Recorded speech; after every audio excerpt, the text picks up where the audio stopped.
Notice of this meeting was given to all board members and associates in a meeting notice dated September 11th, 2023.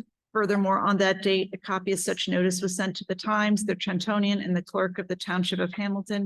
It was also posted on the bulletin board at the entrance to the boardroom in the Hamilton Square Administrative Building. Please rise for the flag salute.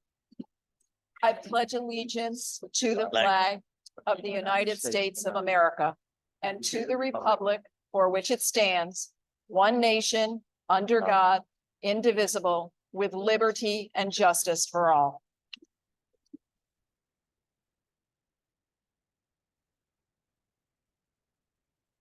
Roll call. Mr. Salantano.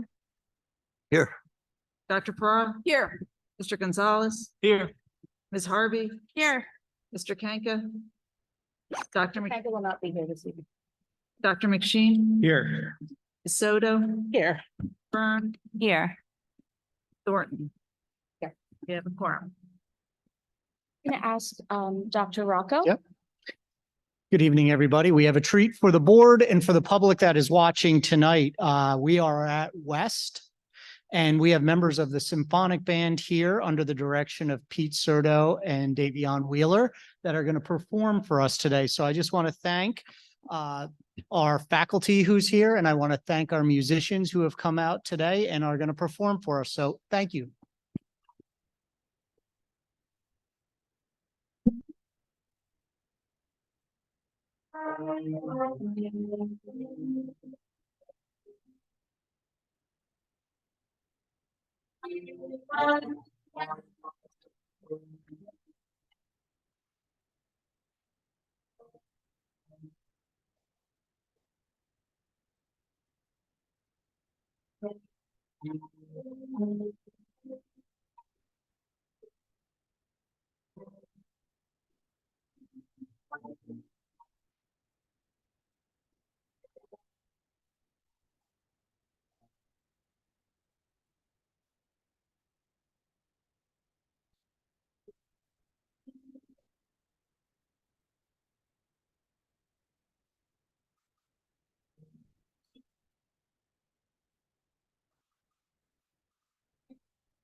Before you folks take off, just one more thing. A couple of years ago, probably before the pandemic, Mr. Serto, I had the pleasure of seeing your jazz band perform here at West. I don't know, are we doing it again here this year?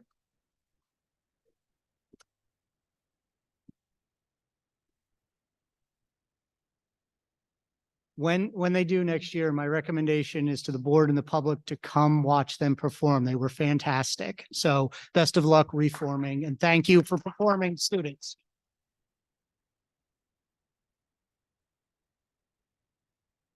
Thank you so much. We have such amazing, talented students here in Hamilton, so thank you for that. I wanted to see if I can get a motion to go into executive session. So moved. Second. All in favor? Aye. Opposed? Abstain? Motion passes. Whereas NJSA 10:4-13 requires adoption of the board to go into executive session, be it resolved that the board, pursuant to the Open Public Meetings Act, New Jersey, Title 18A, and the Hamilton Township Board of Education bylaw number 0166, hereby enter executive session to discuss the matter involving student matters, matters falling under attorney-client privilege, and other matters. Be it further resolved that the minutes of this executive session shall be made public following formal action by the board and/or at the conclusion of any investigation, due process proceeding, or litigation, so long as not prohibited by law, and so long as the need for maintaining confidentiality no longer exists. And we should be returning within half an hour, so by 6 o'clock.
So we're going to move around the agenda under announcements because I would like to announce our student representatives for the board this year. So I would like to call them up each individually. We're going to start with Nottingham's representative, Vanessa Brick. Vanessa.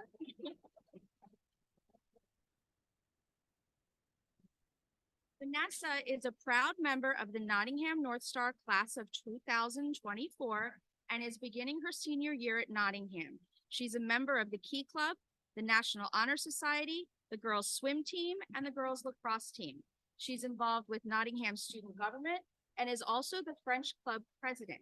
Outside of school, Vanessa works at a daycare and she's a certified lifeguard and also plays on a club lacrosse team. Welcome, Vanessa.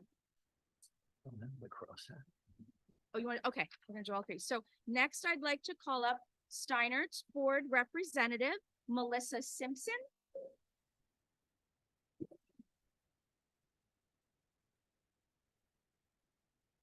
is a 12th grade student who has been involved in many clubs and sports in her 4 years at Steinert High School. She has been a member of the Student Government Association, the Newspaper Club, and High Scholar Club, as well as 4-year track and field athlete. Melissa spends her free time volunteering, attending church, and playing the bass guitar. She plans on majoring in astronomy. Welcome, Melissa.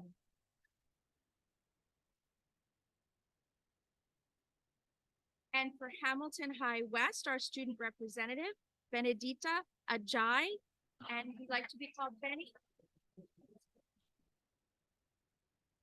So Benny Benny is a high school student at Hamilton West who hopes to enroll in a prestigious 4-year college after high school. After college, her goal is to either become a pediatric or cancer genetic counselor in hopes of educating and empowering patients to make informed decisions regarding their diagnosis. In her free time, she enjoys watching rom-coms, reading horror books, and listening to true crime podcasts. She is also fond of landscaping and gardening. And as a matter of fact, her favorite plant is an aloe vera because it's extremely easy to attend to. Welcome.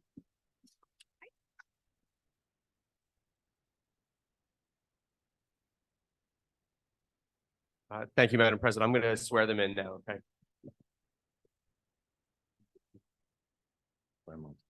I state your name. I, Vanessa Bray, Do solemnly swear or affirm do solemnly swear or affirm that I will support the Constitution of the United States that I will support the Constitution of the United States and the Constitution, and the Constitution of the State of New Jersey, and that I will bear true faith and allegiance to the same and that I will bear true faith and allegiance to the same and to the governments established in the United States and to the governments established in the United States and this state under the authority of the people, so help me God. and this state under the authority of the people, so help me God. I state your name. I, Vanessa Bray, Do solemnly swear or affirm do solemnly swear or affirm that I possess the qualifications prescribed by the bylaws of the Board of Education that I possess the qualifications prescribed by the bylaws of the Board of Education of Hamilton Township of Hamilton Township for the office of student representative to the Board of Education. for the office of student representative to the Board of Education. I will faithfully, Impartially, and justly perform and justly perform all the duties of that office all the duties of that office according to the best of my ability, so help me God. according to the best of my ability, so help me God. Congratulations.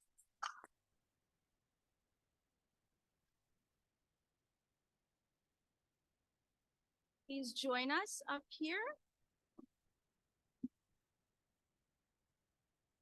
Can we have another round of applause for our wonderful students?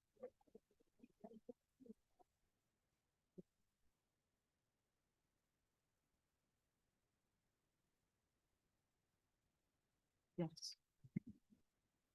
So we can. Got one. So Melissa's there. Yeah. Welcome, ladies. So we will start, we'll move on, and we will go to superintendent's report. Hey, good evening, everyone. Thank you, Ms. Thornton, and congratulations to our 3 student representatives. So we opened school 2 weeks ago. It was a successful opening to school. Our senior staff visited all 24 of our buildings in the first 2 days. So each building got multiple senior staff visits over those 2 days. It was nice to see our students back. It was nice to see our faculty and staff back. And it's just nice to be back in school. Congratulations to Nottingham High School's marching band who placed at the U.S. Bands Competition, first place in Group 1A, best overall music, best percussion, best overall effect. Absolutely fantastic. Congratulations to Steinert High School senior Tyler Gilson, who was selected as a finalist for the National Merit Scholarship Program, and we wish him the best of luck throughout the process. So WPST, a local radio station that many of us have listened to, is running a contest again this year for our favorite high school marching band.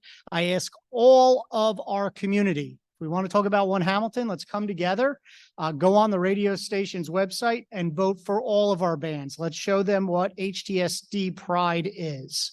And let's get all three of them as finalists. We had a very successful elementary instrumental trial night on September 13th.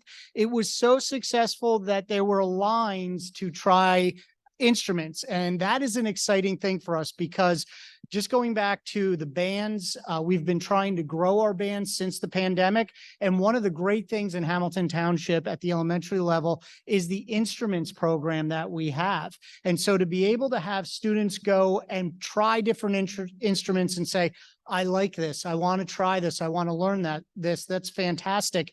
And then that carries on into middle school and that carries on into high school. And by the way, before many of you got here tonight, the symphonic band from West played here for us to open up tonight's board meeting, and they did a beautiful job. And so that's just the continuum of success for our students K through 12 with our music program. So it was exciting to see that night back in action, exciting to know that there were lines, but we will work to make sure that those lines are a little smaller next year.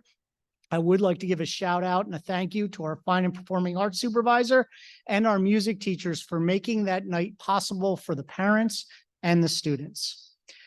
Our school district is in receipt of several regular operating district or ROD grants, and you will see that in the newspaper. 40% of project costs will be paid by the state on these projects that meet specific criteria. We submitted a number of projects and were awarded ROD grants for the following projects: Layler HVAC, mechanical and air conditioning for large spaces in that school, roofing projects for all three high schools, and the Yardville Heights boiler. This is a total of $9 million in grants to our school district. Over the summer, we had a number of projects worked on in our schools. Some of those included AC in West and Steinert's cafeterias. Now, all three of our high schools have AC in their cafeterias. Greenwood had HVAC upgrades and AC was put into the large spaces. This follows similar work done at Mercerville last summer. Wilson and Cooser had additional modular classrooms installed. Yardville Heights has boiler work being done. Flooring was done at Crockett, Grice, Reynolds, Cooser, West, Scion, Alexander, and Yardville. All three middle school libraries were updated. This aligns with the work done over the last few years at our high school libraries. Paving work was done at a number of locations. The largest sections were Steinert's student lot and Reynolds staff lot and driveway. All three high school athletic fields and turf, turf and track projects were done this summer. In 6 months, we had 3 turf fields installed and tracks redone. There are a few outstanding items for our sports teams to be able to fully use these fields, but for the most part, we are operational and using the fields. I want to clarify something. All of these projects were very involved and took a lot of organization, meetings, and work to get them ready for the opening of schools. I cannot thank all those involved enough for getting these projects done. It was stressful and challenging. I want to thank Katie Atwood, John Miranda, Rocco Infante, and their teams for staying on top of all of this. Over the last 6 years, we have taken on major projects, building projects, part of the referendum and part of our budget for renovations, repairs, and installations totaling over $60 million in our buildings. The summer is a very stressful time as we try to keep these projects as close to on time as possible. Things get delayed, supplies get back ordered, but in the end, for 6 years now, we have been able to substantially finish all projects so the schools can open on time. Not once in the last 6 years have we had to delay the opening of school due to a construction project, big, small, extensive, or complex. The work was done and a team of people from the district made sure it was ready for the next school year. If you've ever had construction done in your house or in your neighborhood, you will understand that things never go as planned.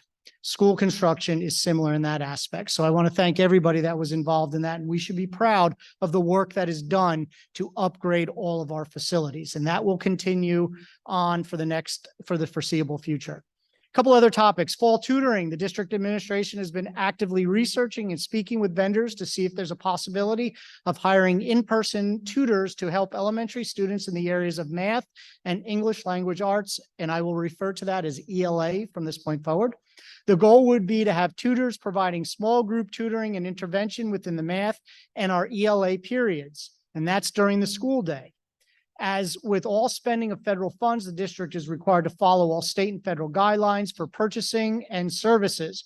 Our goal is to begin to provide additional intervention by mid-October. We also continue to utilize our ESSER funds to provide before and after tutoring for all of our schools, K through 12. On assessments, we have benchmark math and ELA assessments, and the district continues to use a variety of tools to assess students, particularly in the area of mathematics and English language arts in grades 1 through 12. At the elementary level, the window for iReady diagnostic opened this week. At the secondary level, the window for math benchmarks will open tomorrow, and the window for ELA benchmarks will open at the beginning of October. Results help instructional and administrative staff monitor student progress and program and determine areas of intervention when applicable. Please speak with your child's teacher for specific information regarding date, time, etc. Families were also notified of this via school messenger system. And I just want to take a moment to talk about these diagnostics and the work that we do. As if you come to these board meetings, you know that I speak with our building principals once a month and they meet in groups. They have 3 goals: an academic goal, an attendance goal, and a behavior goal for each school. And those teams of principals work together. It's a dynamic working relationship. Every one of those building leaders, my senior staff, district leadership, and other support leadership and staff work towards improving the academics of this district, the attendance of this district, and the behavior of our students. And these diagnostic programs help us to do that. We also have a lot of professional development for our staff. To begin the school year, all instructional staff participate in professional development on Friday, September 1st, and that was a district-wide professional development day, and on Tuesday, September 5th, which was a building-based professional development day. We also have a new teacher induction program. So as you know, if you've been here before, our district has a 4-year new teacher induction program for all non-tenured staff. Our year 1 new hires recently participated in their first session. The focus was classroom management. This year, we have made some revisions to the program. We will be providing our new hires with additional support and resources in the areas of reading and writing. And our 2nd year, 3rd year, and 4th year teachers in the induction program will also be getting instruction on reading and writing. Our special education parent advisory group, or called CPAG, was very successful last year and held a number of meetings. CPAG has established meeting dates for the year, and we will continue to promote those dates to engage more and more parent engagement. CPAG will meet on the following dates: October 30th, December 5th, February 27th, April 23rd, and May 13th. May 13th is the meeting. In that meeting, they will have their whole child affair. This was a wonderful event last year, and I know that it will grow and be equally, if not better, this year. Parents, a reminder for the parent portal. Please make sure you have signed into your PowerSchool parent portal and have reviewed all documents under the Forms tab. This contains forms like technology agreements for your students. We do have a new technology form in there this year, and we would like to make sure all families have an opportunity to acknowledge it. Our district school calendar committee met yesterday for the first time this year. We met several times last year. This committee is made up of stakeholders representing our district, and we will work to develop a 2024-2025 school calendar for Board of Education consideration in January of 2024. We typically approve a new calendar between January and February of each year. I'd like to take a moment and talk about school safety. Over the summer, we implemented a number of school safety upgrades and changes to our buildings. Some of these improvements have been discussed in previous reports and through the community update. I want our community to know we take the safety of all who learn and work in our buildings seriously. We have systems in place and protocols we go through. However, we may not always provide you the details of those systems and protocols because doing so would be a break in our school safety protocols. On Monday, I attended an all-day workshop on advanced threat assessment team training. This is part of a new requirement by the state, and we have a system in place to address this new requirement. We will continue to review, adjust, and modify our school safety protocols and procedures as we learn more, train, and address various situations throughout the school year.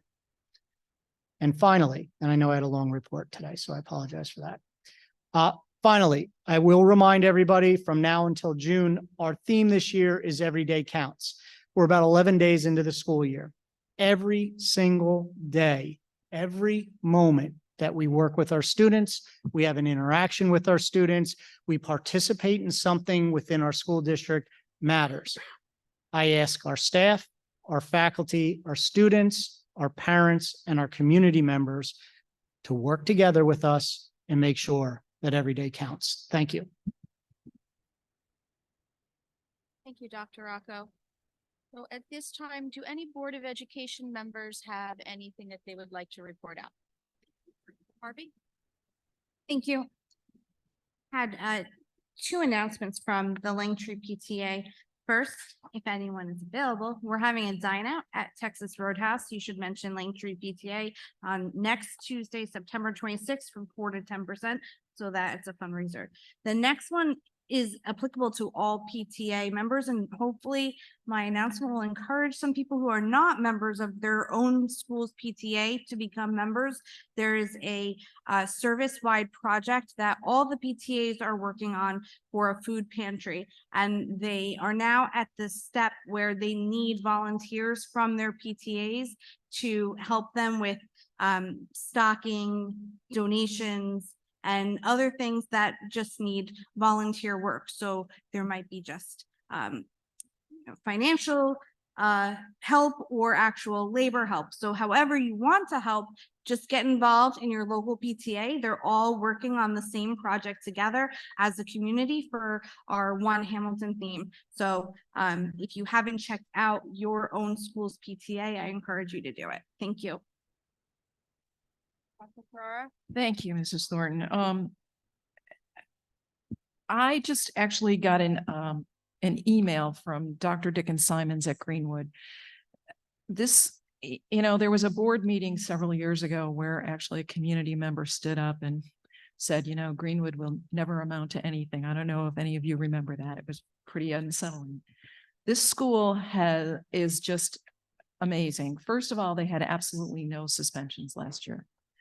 But more importantly, the staff recognized that there was a challenge with children and parents being able to cross safely from the side of the road where the township offices are to Greenwood. Plus, that crosswalk was used, our students take gym classes over on the field behind there. And so one teacher took it upon himself to organize meetings. I was asked to come because I had been I'm on the Title I committee over there. In any event, she just wrote to say that all the work is done, the crosswalk's in place. It was quite involved because you cannot just alter a street in Hamilton. You have to know if the street's a state road, if it's a county road, if it's a local road. And the one in front of Greenwood happened to be a state road. So the state had to be involved. And it also involved moving the bus stop so that the bus wasn't stopping in front of the crosswalk. But in any event, it's done. And there's some signage that still needs to be added. But I think it was just great the way everybody came together. The township helped us, the state helped us, but most especially the teachers did. And after hearing about the instruments, I know there's probably a lot of people out there who have instruments in their closets that are not doing anything. And if they're in good condition and you're willing to donate them to the district, why don't you call Dr. Rocco's office? And then we'll figure it out from there. But it would be great because this, many of you parents know you have to either rent instruments or buy instruments. And, there are some kids in the district who would probably love to play an instrument and can't afford to do that. So if that's where you are and you have an instrument, we'll give it a good home. Thanks. Thank you, Dr. This time, I'd like any other board members? Thank you. Got a strong microphone tonight. So first, I just wanted to give a big thanks to the district, but specifically McGalliard. I was able to participate and attend back to school night last night. It was my first back to school night, so it was really great being in the classroom and seeing what my student does and where she sits and everything like that. But really, I love how it was echoed that every day is important and just carrying through that theme and really emphasizing that we're here to learn and we're here to be present. And I think that's important throughout the school year. And really, thanks for committing to that. Also, I unfortunately had an event come up, so I couldn't attend, but I heard that the pop-up schools have been very successful. And I know there were a few over the summer, and then there have been a few more over the last couple of weeks. And are there any more? Just finished. Okay, just finished. Great. And I believe that's it. Yeah, that's it. Thank you so much. Thank you, Dr. McShane. Any other board members?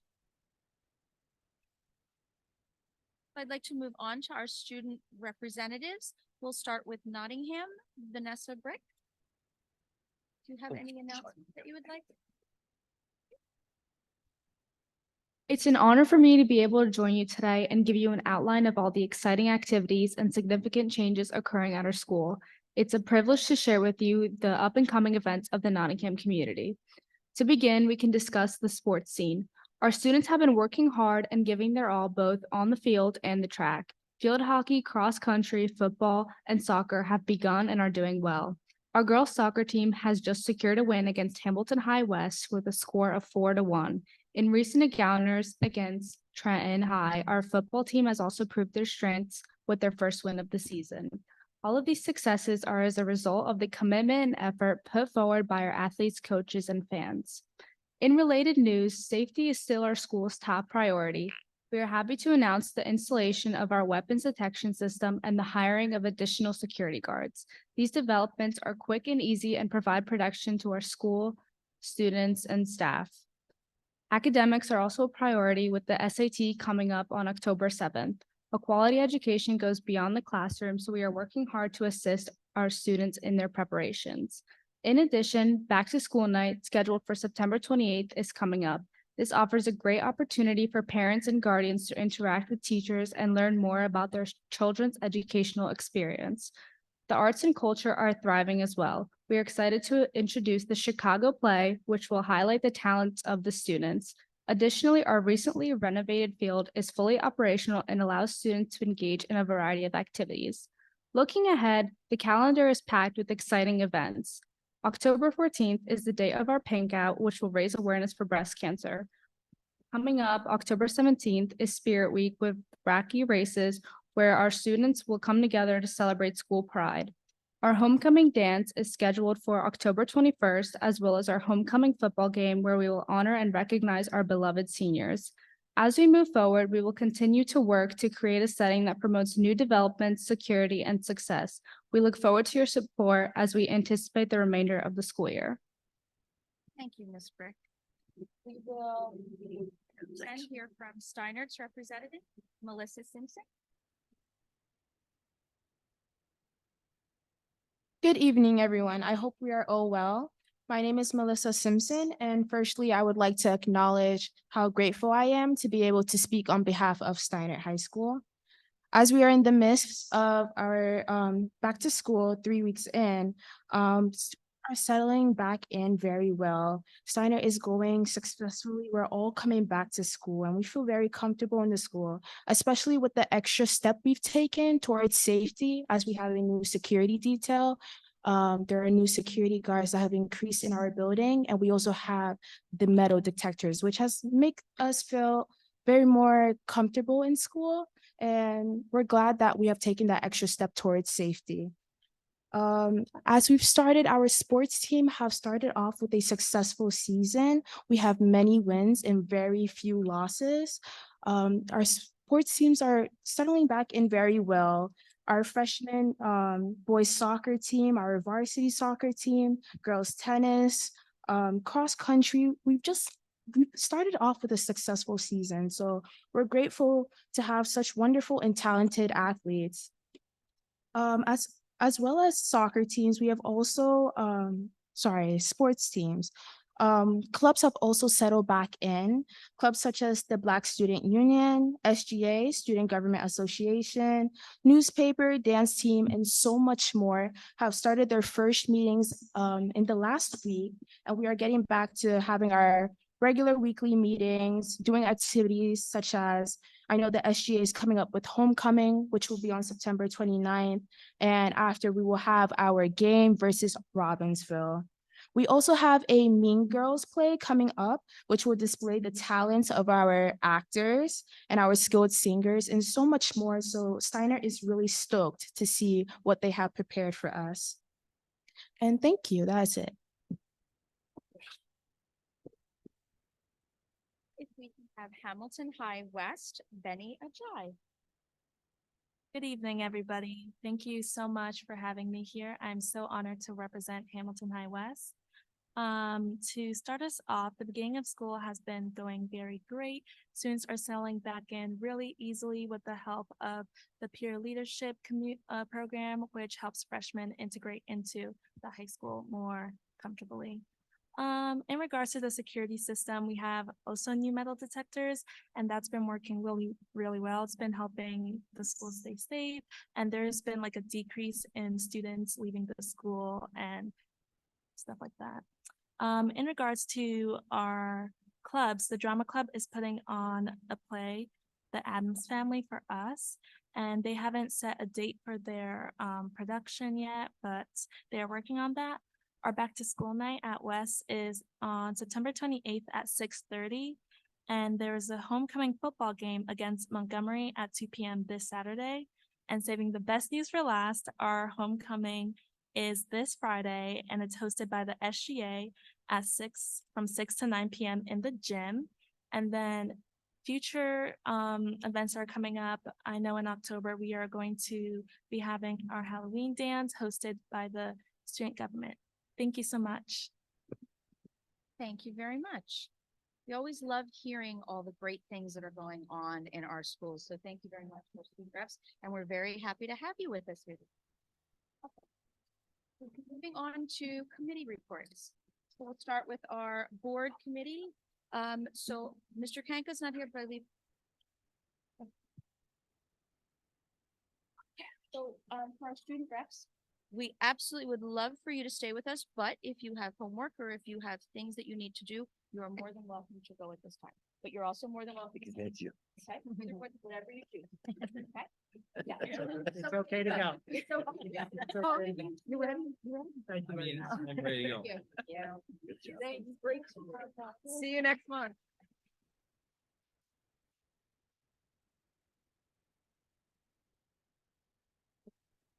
So we will start with our committee reports. So I believe for finance and operation, we will have Ms. Harvey will be doing the committee report this evening. Yes, thank you. Mr. Kinka apologizes that he could not be here tonight. We had our meeting on September 13th. All committee members were present, myself, Mr. Kinka, Mr. Solentano, and we thank senior staff and Dr. Rocco for their participation in the committee meeting.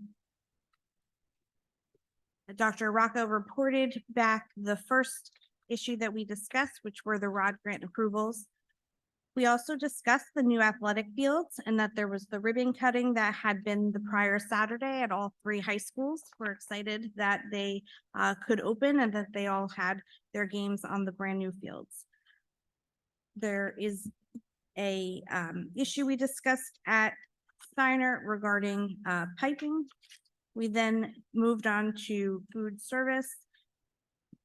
There was a clarification, no lunch on half days in the high schools. We do not offer lunch at the high school for half days.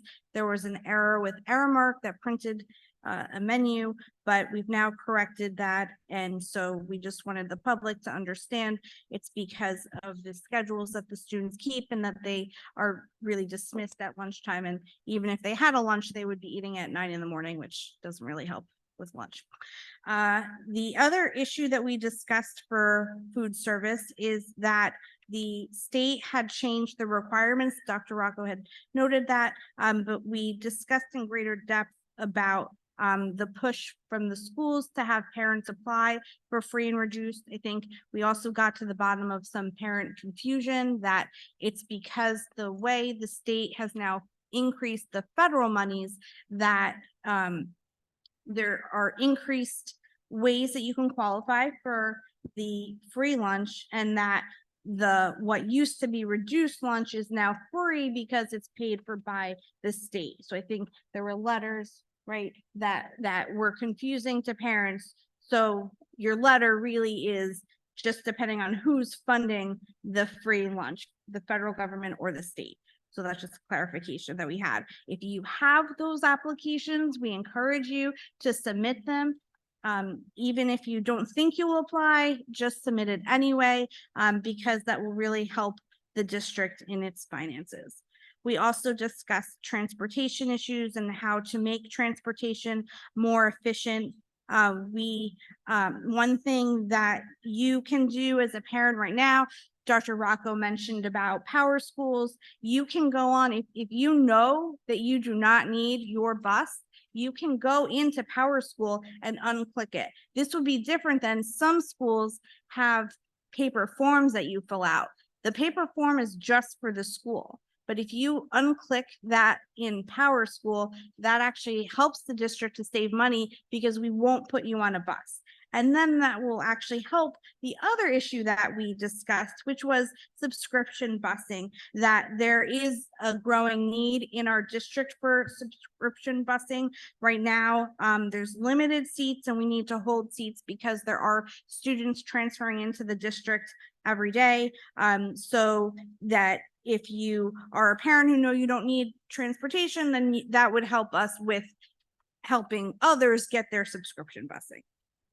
Then on your agenda, the items under the Finance Committee are parking for Oktoberfest, and then that we have continued our lease agreement with the Hamilton Grove, and it'll continue for our buses to be able to park there throughout the year with no increase. So that's a good thing, and that's on our agenda. So thank you. Does anybody have any questions for me?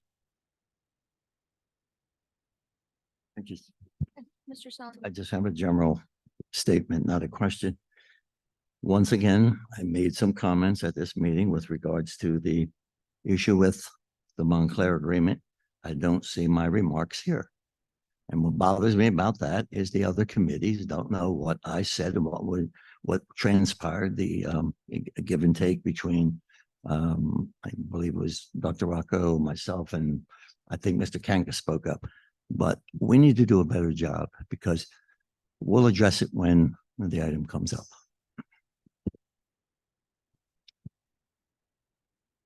Any other questions? Dr. Farrar, would you like to give us the curriculum and instruction committee report? Yes, thank you.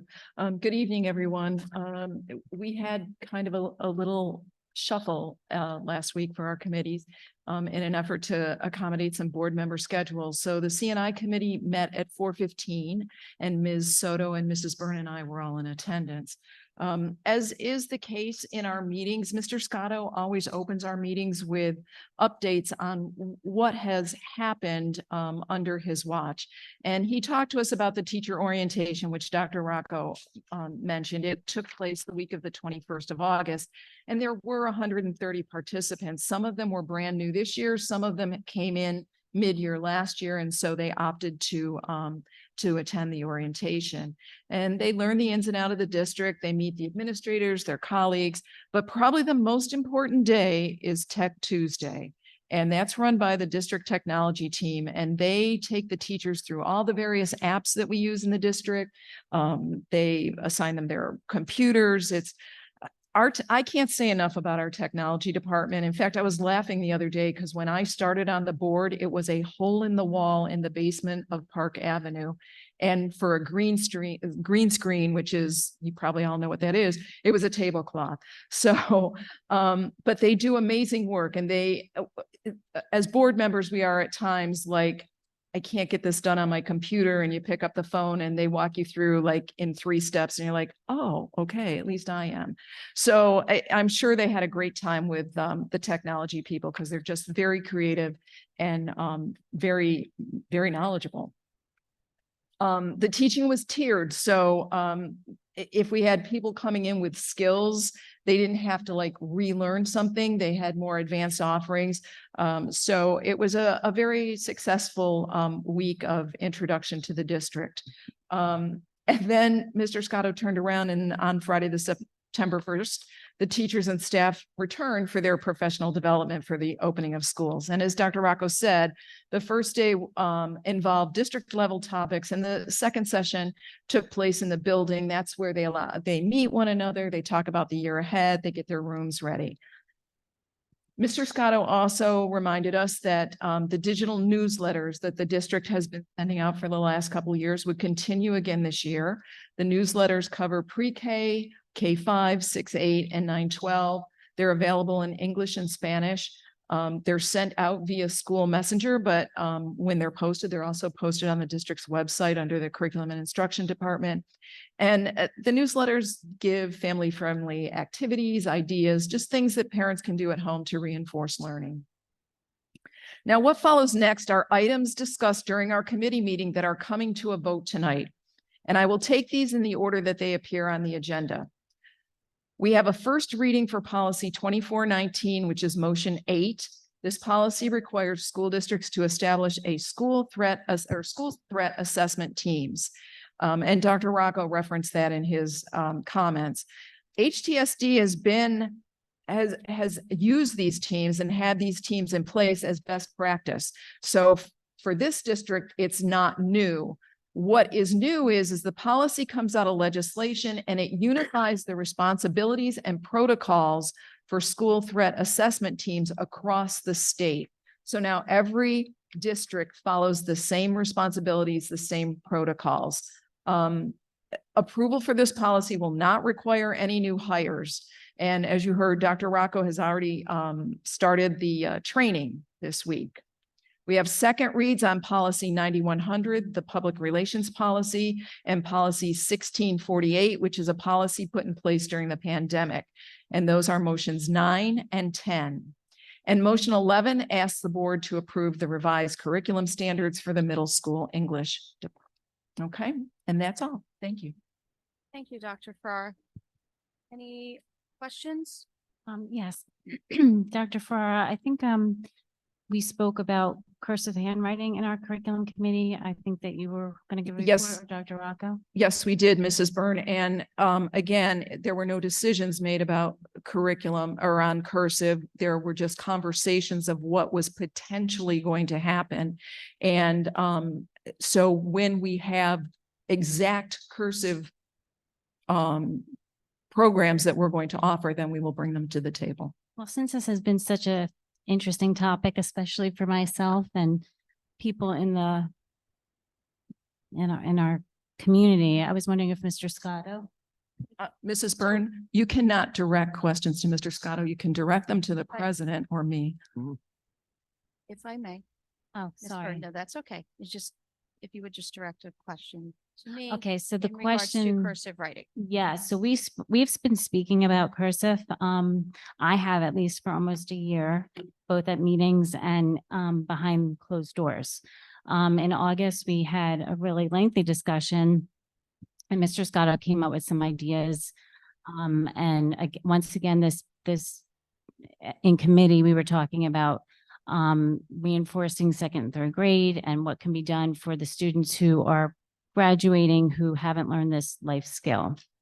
So I thought that is Janice here tonight?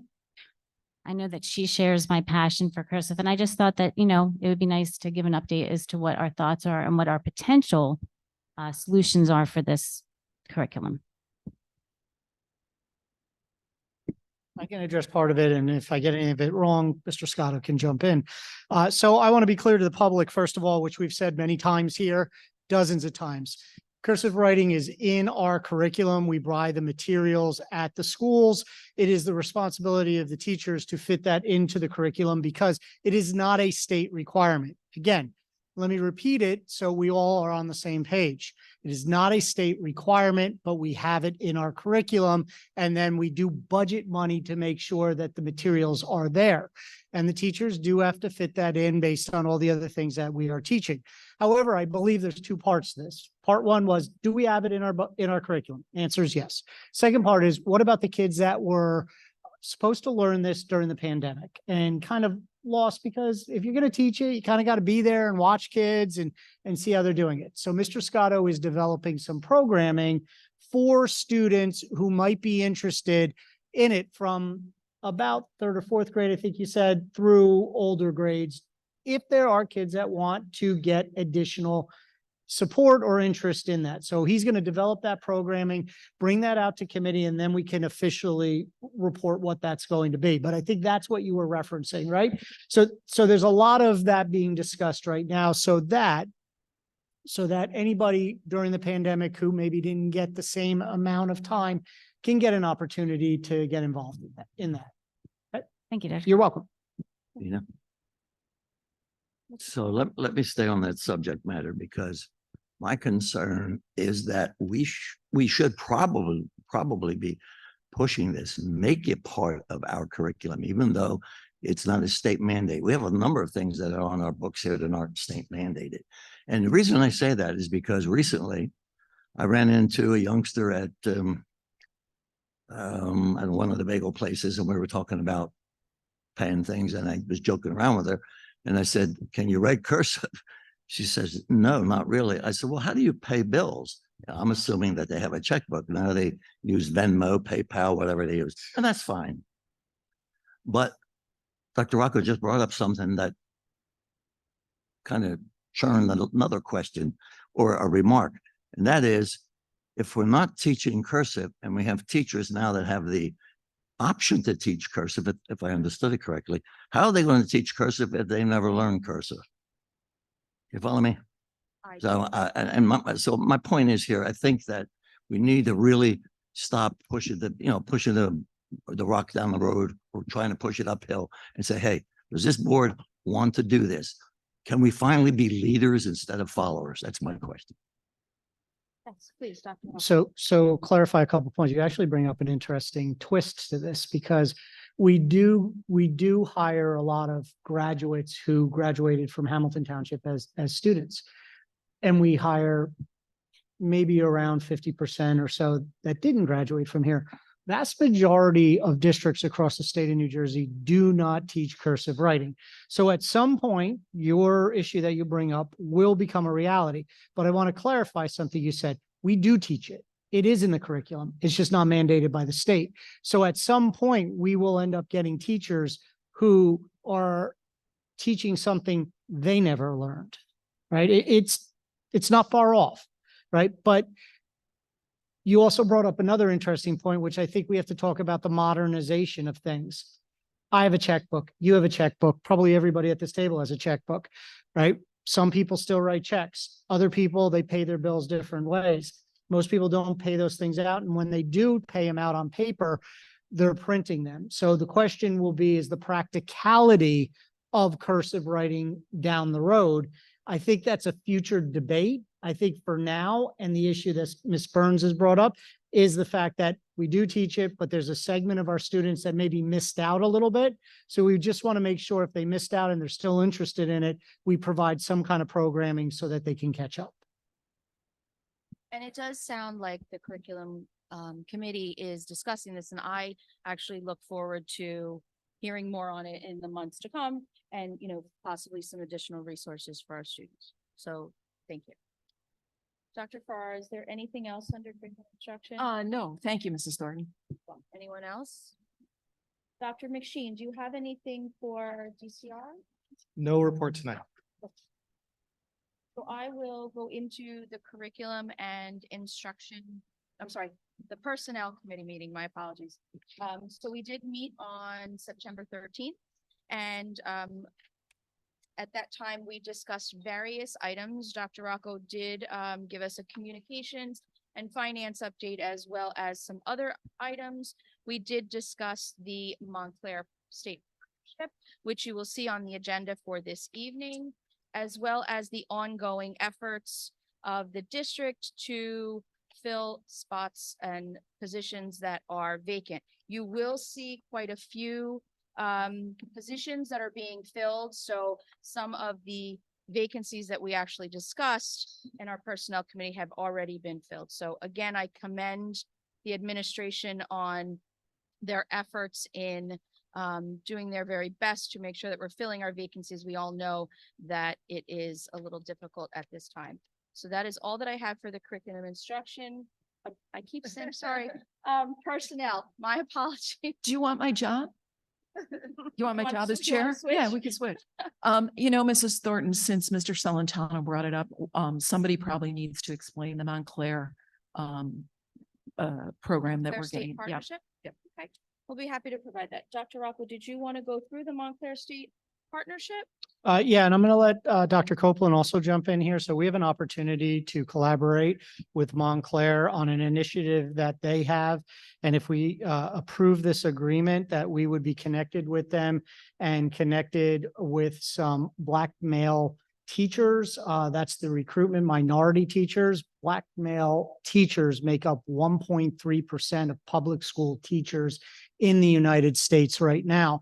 One of our initiatives or goals as part of our strategic plan is to hire and retain high quality teachers that represent our community. And we are a diverse community.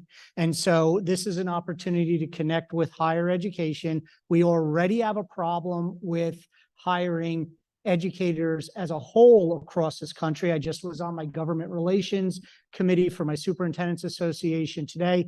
Assemblywoman Lampett, who has probably 12 to 15 bills in the hopper to help us hire new teachers and speed up that process, is working with us to try and get more people in the pipeline. But this is another way for our organization to connect with another college and university to bring in more high quality teachers and to also work within our strategic plan. Dr. Copeland, is there any other detail you want to provide? And then I'll open it to questions for the board. No, you have covered everything.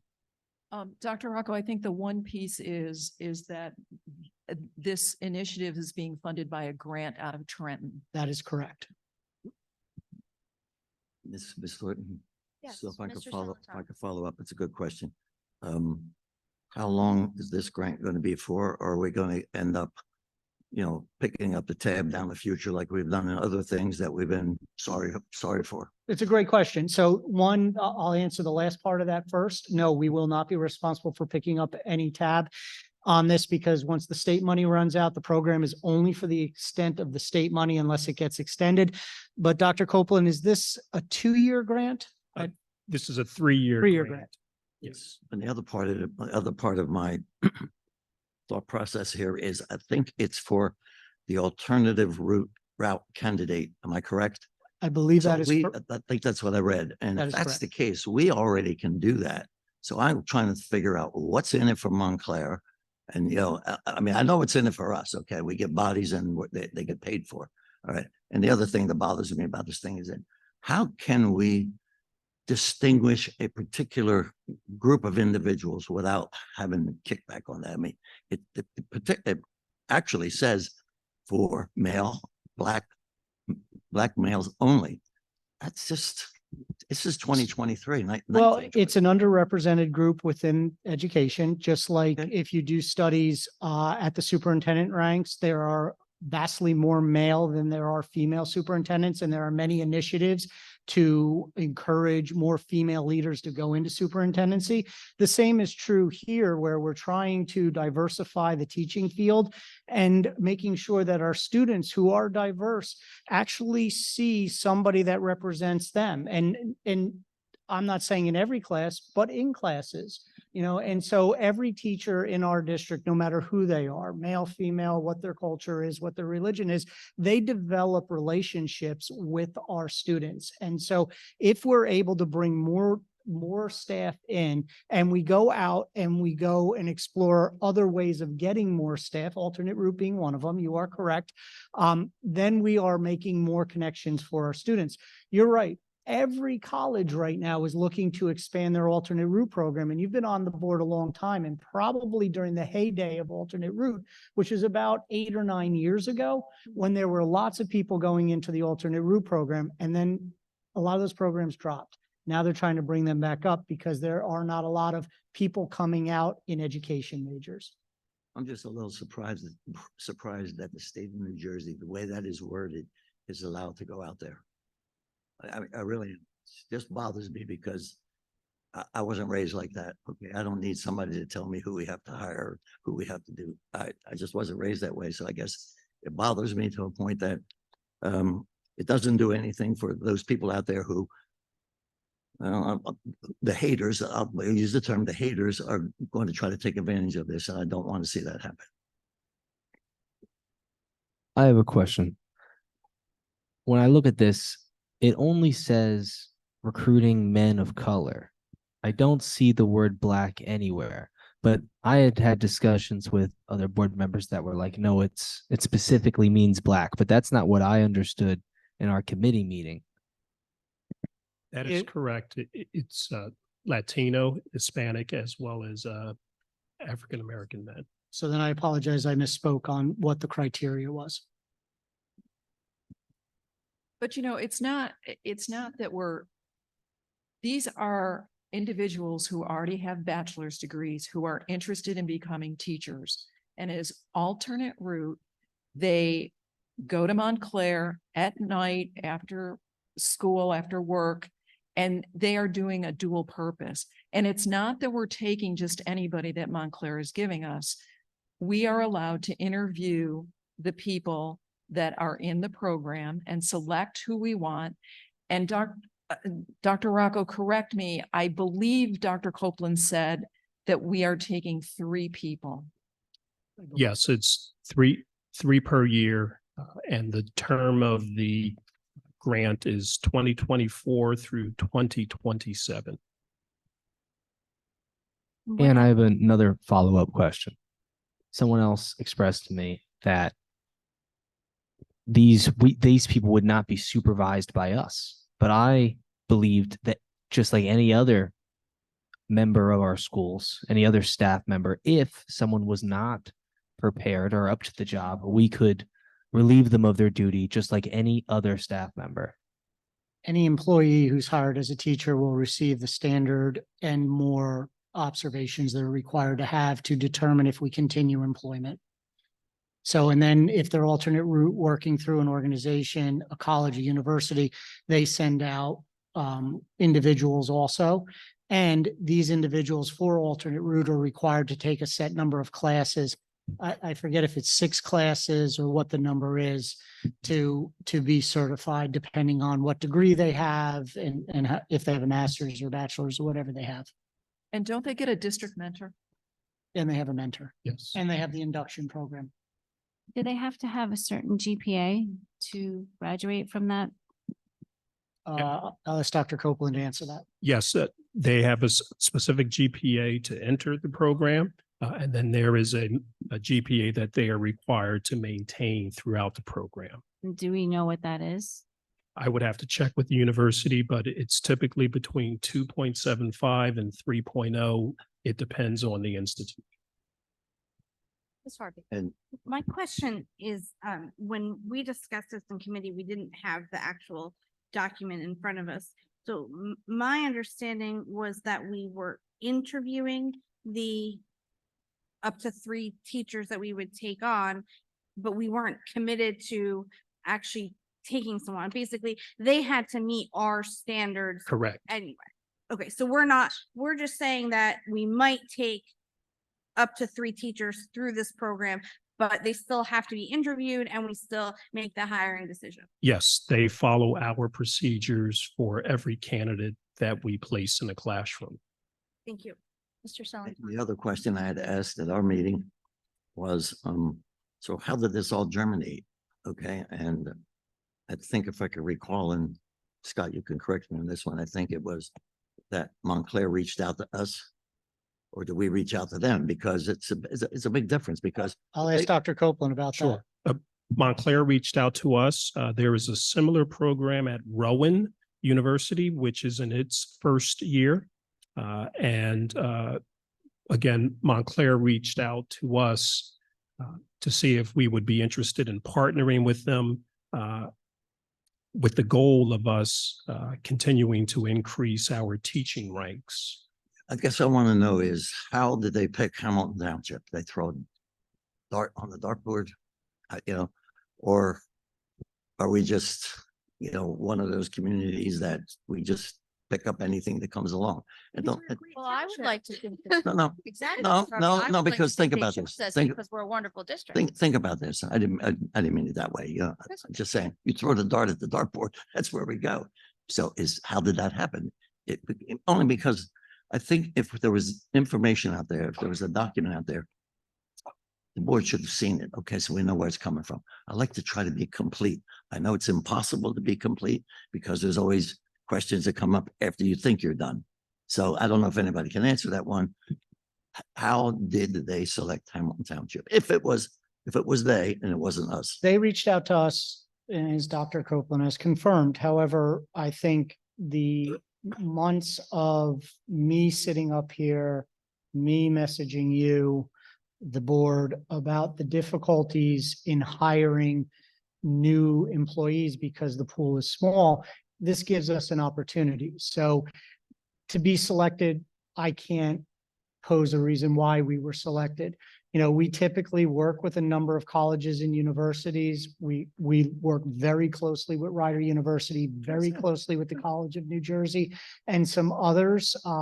But to have an opportunity to expand that for us is important because it might not just be this program, but it could open the door to more traditional educational candidates being exposed to Hamilton, which maybe will help us to hire more staff when we need them. So I see it as an opportunity to open the door to another institution where we typically don't have as close a relationship to, but I can't speak to why we were selected. Yeah, all right. I have one more Go ahead. question. So have we ever used the alternate route for hiring with any other minorities before in Hamilton? With other staff, no matter who they are. So we've done it. I mean, We've have done we it many times. targeted specifically, have we done it for? This is a African unique, American this females? is a program specific to the university. So that's their initiative that they've gotten grant money from the state. If you go back to our strategic plan, though, we do have a specific goal about hiring and retaining high quality staff that is representative of our student or our community. So that would connect with that effort. You see, the thing that is another, I guess, question that I've had on my mind too. Let's assume that Montclair reached out, we accept it, and we want to move on. And I don't care if we're going to take 33, and I don't really care what they look like. My point really would be, where are they traveling from? Are they coming from Montclair, or because if you're, or if they are, maybe I misunderstood here. Maybe they're Montclair graduates. That's a different story because they can be living down the road. And the other thing, let me pile on here, is that we can do we reach out to our own community for these type of individuals? Maybe I didn't put it the right way, but I think we might have a lot of folks sitting right here in the area, Mercer County, not necessarily Hamilton, that they should be able to apply to, or should be able to, I guess. I will say that anybody can apply to that program if they wish, or any of the local in the area alternate route programs. We have run our own recruitment efforts. Just the most recent one that Dr. Copeland did, I believe we hired 4 people, Dr. Copeland, or 5? Correct, 4. 4. We hired 4 at our most recent hiring, which was maybe 6 weeks ago or so. So we do that, and we go out and we recruit at traditional ways of recruiting, and then running our own. We never ask a candidate how far they're coming from. If they want to just come to us and work for us, we're proud to have them. We're happy to have them, as long as they go through our interview process and go through our induction program, and they meet our standards through our evaluations. I don't want it to get lost. I think the conversation is very good, and I think the questions are very good to ask these questions and get this out for a conversation. But what I don't want to get lost here in the shuffle is that we have vacancies. We have needs. And whether that person is male or female or of any different culture, it doesn't matter as long as we get high quality people in the seats to teach our children so that our children learn. At the end of the day, though, there are initiatives that we can connect with through colleges and universities and maybe nonprofits that maybe are tailored towards something specific. But again, that's just opening the door for us to getting more potential teachers in the door. And I just don't want that to get lost. That's all. Mr. Celentano, Yes, ma'am. the one thing you should also understand is anybody with a bachelor's degree can go alternate route. They don't have to be, I mean, there's a number of colleges that offer the program. So yeah, you get in and you can go alternate route and then you find a job in any district and do the teaching and do the alternate route. I mean, you've been on the board when we've hired people from alternate route. We had a math teacher that we hired when you and I were on the board together before. Very It's familiar. not, it's not unusual. No, I'm just throwing that out there because alternate route, no, I would love it because I think sometimes when you get folks who spent like maybe 10, 15 years in the private sector and then become teachers and they end up being a good teacher, they get the best of both worlds. And I think they become a teacher that is definitely different from the one who just went to, a teaching school and No, I agree, but they can go alternate. goes down that road. There's no stopping anybody from going alternate route. No, do we still honor that here? I mean, Oh, yeah. okay. Any other questions? So we will move on to the monthly suspension. Actually, hold up. Sorry, Sorry, yes, Mr. Patel. no problem. I should have brought this up at a different time, but I'm going to talk about it briefly now. Item 17. I feel like it could be formatted better. What item are you talking? Oh, in personnel. Oh, in personnel. Yeah. Yeah. I don't know if this is the forum to discuss. In regards to the committee itself or in regards to the actual report that I just gave? For item 17 in personnel? So an actual item number? Yes. So that I would recommend discussing once we bring it to the board. Okay. Thank you. So we will move on to the monthly suspension report, which is not monthly HIB report, monthly health report. Okay. So at this time, we're going to move to hearing of the public on agenda items only.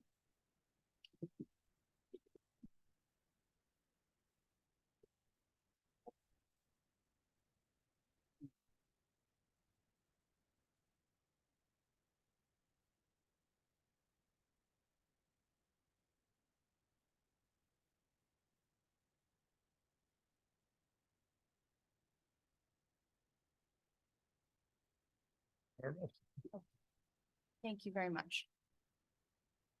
Okay, so we do have two individuals that would like to come up and speak for the hearing of the public. Please, as just a reminder for everyone, all comments must be directed to the chair, president, that would be myself. And please keep all of your comments courteous and respectful and keep to the time allotted. I will call each individual speaker up. Please state your name and address when you get to the microphone. Thank you. So I have Lisa Linkowski.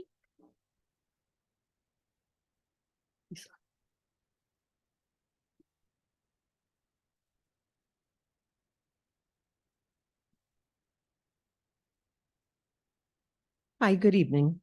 I am speaking tonight on behalf of the Hamilton High West PTA as the secretary. And I'm talking about the agenda item about the Montclair program that you were just discussing. Last year, the PTA did a teacher appreciation week, and we asked students to send notes of appreciation to the teachers. And a note was sent to Mr. Washington, who is a person of color here in West. And I'm going to read to you what it said. He is always encouraging his students and making sure that the tools in his life are to succeed. He is the definition of a male. I have to take off my glasses. A role model that we need in today's society, because men who look like me aren't shown to be as strong and educated as we really are. Questions, and I understand that you have to get them out there, but Hamiltonians are watching the Zoom, they're here in person, and when they hear things like, will we just pick up anything that comes along? And what does Montclair get out of this? And where are they traveling from? It really does not put us in a very good light. And it's quite frankly despicable. So I am very proud that Montclair is having a program like this. I myself went to college out at Rutgers and came back this way. People travel. Just because they're not from Hamilton does not mean that they do not have a right to educate our students. We have a staffing shortage. When we can get people that are qualified and have gone through the proper education, we need to get them in here. It doesn't matter where they come from. Thank you.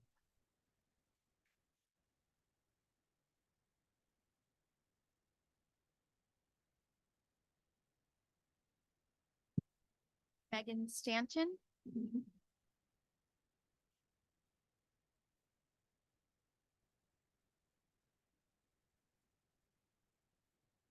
Hello, everyone. Good evening. I just wanted to talk about how thrilled I am about the concept of this Montclair program. Growing up here in Hamilton and going through school from, K through 12 here, I had not one color of teacher, including in my Spanish program where I had an American Spanish speaking teacher. So I didn't have any teachers of color, male or female, until college. And that's something in a state with such diversity that really just makes no sense. In Hamilton right now, we have a population where 17% is Black, about 4% is Asian, and about 35% are Hispanic or Latino. We know that the numbers for our staffs don't match up. We know that demographically, most of our teachers are going to be white. It's time to even that out. I would be thrilled to see people of color at my son's school. He's one of the only people of color there. So it would really mean something to him and our other Black and Latino students to see people of color, people that look like them, people that come from the same backgrounds as them, excuse me, or their parents. So thank you very much for considering this program, and I'm looking forward to it working out well for our district.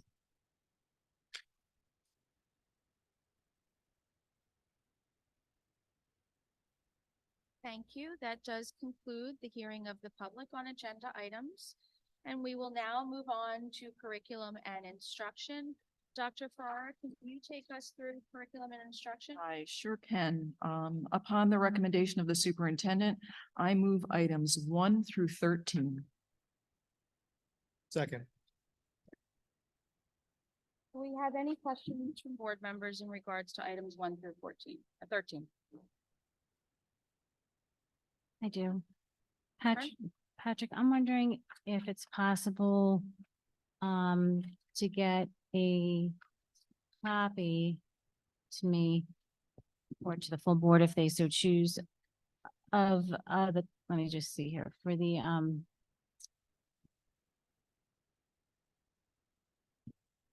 for number 8 on CNI. I'm sorry, number what on CNI? Number 8. Ms. Byrne, you're looking for. I would like a copy of we're quoting here that the governor signed into law NJSA 18A and 1817 and 1870. I don't know what that is. So Or copies of all those statutes. yes, thank you. Just a copy of those sections. Correct. Yeah, okay, yeah. Any other questions, Ms. Byrne? No, okay. Ms. Harvey? I just wanted to make sure, because that's only a first reading, that our vote is really just for the first reading. It's not actually passing. Yes, this is for our first reading. Policy right now is on first reading. And it does require 2 readings. Any other questions? Okay, with that one. Mr. Salantano? Yes, on number 8, at this time, I just wanted to abstain on it. We have another month to get a little bit more information and clarity. So it's yes on everything, abstain on number 8. Dr. Farrar? Yes. Mr. Gonzalez? Yes. Harvey? Yes. Dr. McSheen? Yes. Soto? Yes. Byrne? Abstain number 8, yes to the rest. Thornton? Yeah. Motion's passed. Dr. McSheen, did you want to go over the gift donations? I know you usually do. Yeah, thank you for the reminder. Okay. Add it up. Okay. Yeah, so we did just vote to approve the grants and gift donations. So we have 4 items here today. One item is from a Mr. Steve Long. The items are copy paper, file folders, basically office supplies to the school district to the value of $518. To Grace Middle School from Care One at Hamilton to the value of $311 or so. We have markers, Sharpies, again, some more classroom supplies. Thank you for that. To Robinson Elementary from Donors Choose. So a Donors Choose project was approved here. The various classroom supplies, sensory items, and learning games to the value of $726. And then to Wilson Elementary from the Robbinsville Hamilton Rotary Club, the Early Act Project, which actually I did have a question on what that was. I totally forgot to ask that. Is that permissible now for the rules? If I could ask a question, just for. On what, lengthy discussion, because we're in the action portion of the meeting. Yeah. So it's the gift donations that we actually just voted to approve. Just a elaboration for the audience. Sure. So which one is that, Dr. McSheen? That is item D. 4 or D. Which donation to which school? Wilson. That would be for Wilson. Wilson, correct? Yes.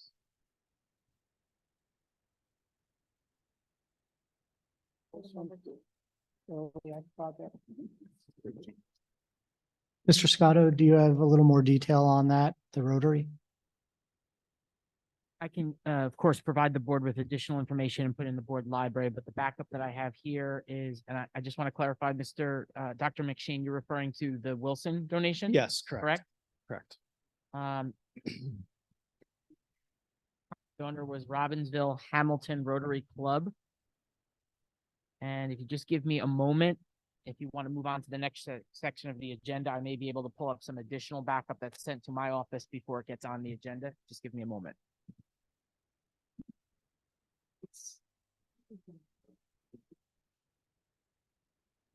Ms. Soto has it.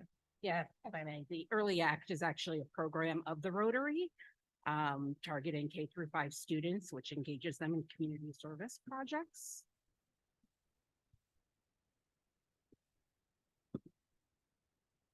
So they're required to do 3 projects a year, so I assume the $2,000. Establishing those projects, students. Just a verification, when we passed under the motion for CNI, had listed A through D, and it looks like under D, the actual document has 726, but I think it's a typographical error from C, because then the backup, when you click on it, is $2,000. So do we need to amend our motion to make clear that the donation amount was 2,000, or does it not matter because the backup is correct? I would say in the case of the action, if it's, and I'll clarify if there's a typo here. if the amount is under $1,000, it's not required to be placed on the agenda. We typically do that here as our process. So if in fact it's 726, I recommend. The real number, it's listed for 726 on the Correct. one document, but the actual amount is 2,000. Correct. So- So if you want, I can reach out to the principal right now and find out, because if it is under 1,000, technically action is not needed, but we usually place it on the agenda. It's a $2,000 donation. That's what the sheet says. So On the backup, yes, I just wanted to, I see what Mrs. Harvey's bringing up, that there's a discrepancy. So I think there perhaps is a typo on the main public document, but I just wanted to clarify that. So being that there is some discrepancies with it, it has passed, but we are definitely going to look into it and we will make any amendments that are needed in next month's agenda, if everyone is comfortable with that. I certainly apologize that there is an error on the backup document. We will move on to finance and operations. Ms. Harvey, can you take us through finance and operation, please? Yes, thank you. Upon the recommendation of the superintendent, I would like to move H1 through 11. Second. Do you have any questions in regards to finance and operation? If there are no questions, I actually do have a question in regards to item number 7, which is building use. We do have on page 4, which I have reached out and I have asked several questions with it.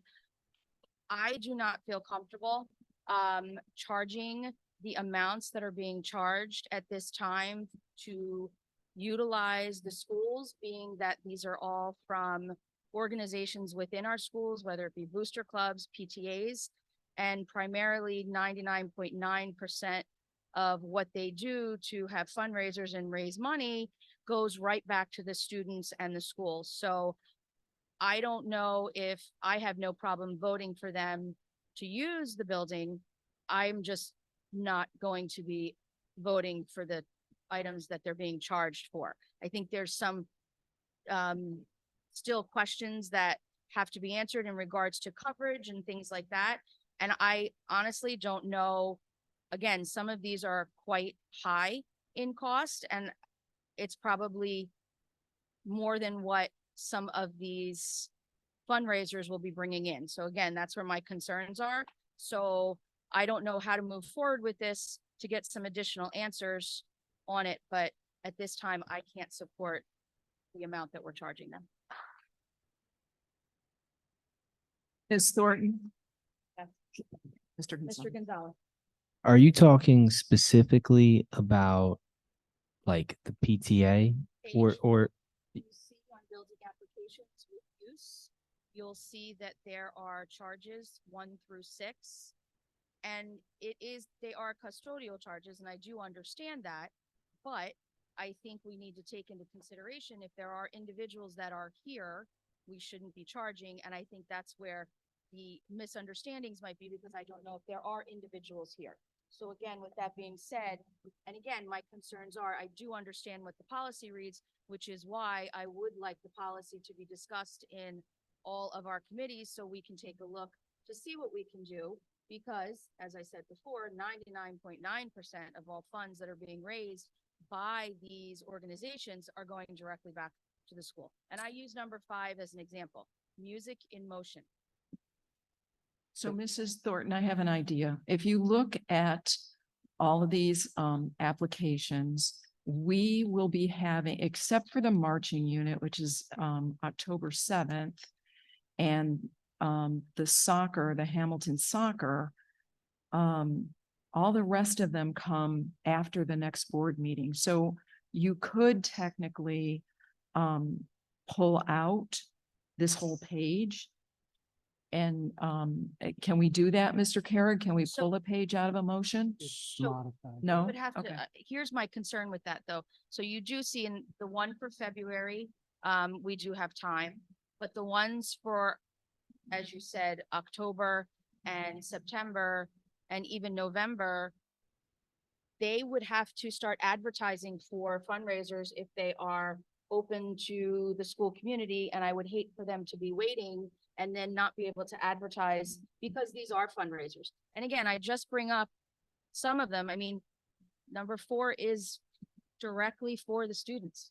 So Mrs. Thornton, when you and I discussed this at one point, it was, I guess what I need to understand is you and I were under the impression that if there are custodial people on duty, we don't charge for the time they're on duty. We charge before they get there and after. Are you telling me the policy doesn't read that way? No, I'm saying that it's to my understanding that there are not individuals here.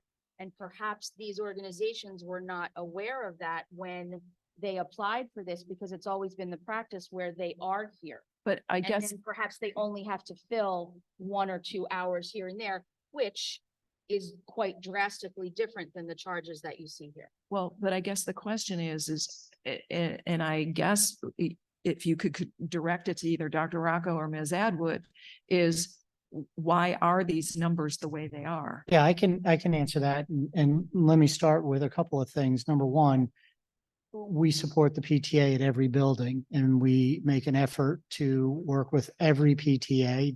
Ms. Thornton and I actually go to every monthly PTA meeting and have been a member of the PTA for my kids being in school. So this is not an issue related to that in the least. 7510 is the policy we've had online and approved and modified. I think the last time was 2013, possibly, that sets the rates that are charged for all kinds of different reasons and all kinds of different organizations. In the past, the high schools, and I believe this is predominantly a high school issue right now, had custodians that worked Monday through Friday and Tuesday through Saturday. The custodians who have been working Tuesday through Saturday, those custodians have either requested and been transferred to Monday through Friday or have resigned.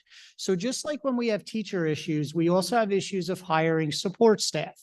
And so this is a very hard shift to fill. However, what has been discussed and is available, and we can talk at the September PTA meeting, I think it is, right? We can talk at the September PTA meeting with the PTA presidents, is this: if this building, North or Steiner, are open for a student event, whether that's band practice, musical practice, sports, whatever it is, and there's a custodian on duty, and they're on duty for 3 of the 4 hours the PTA has the event, the PTA will not be charged for those 3 hours and would only be charged for 1 hour.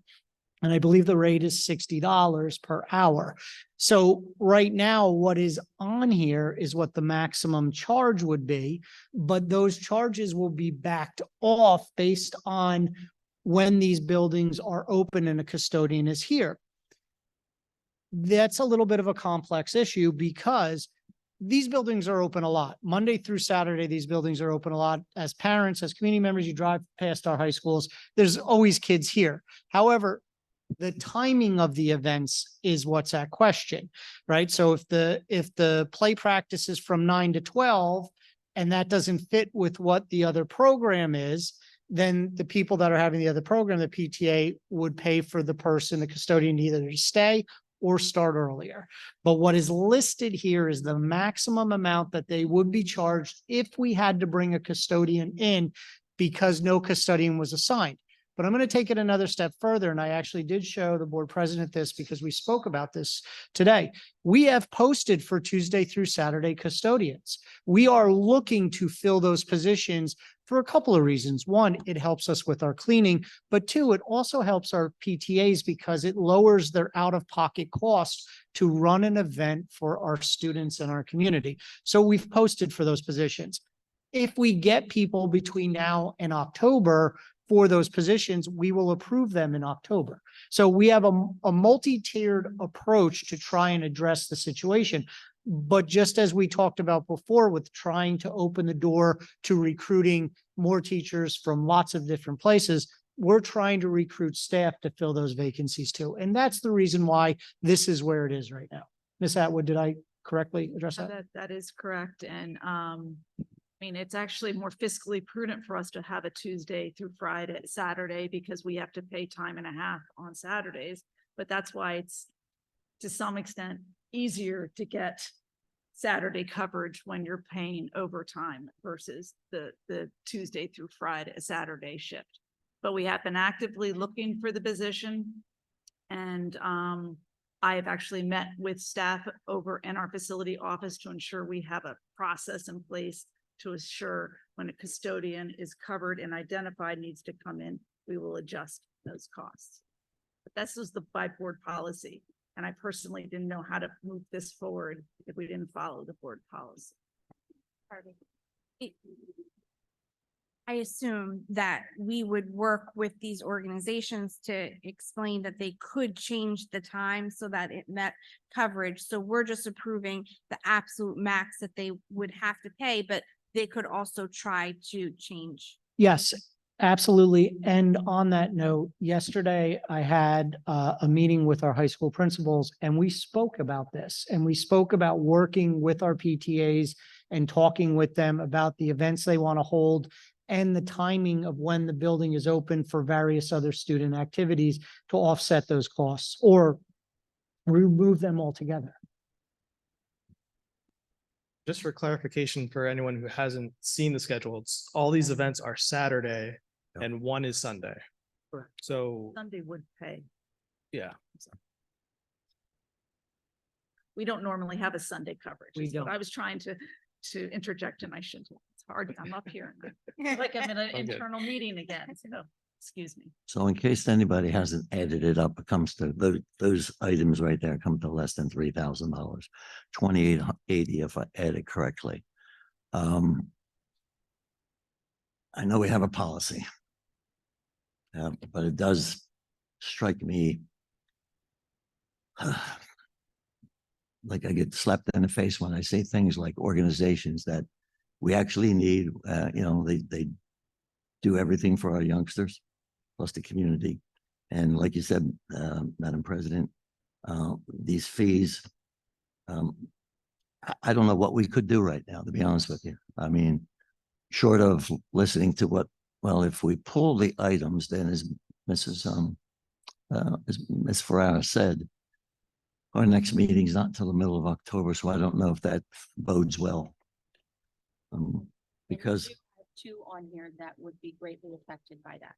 If not, are you talking about the two largest amounts or you have one on the 7th, you have one on the 30th of September.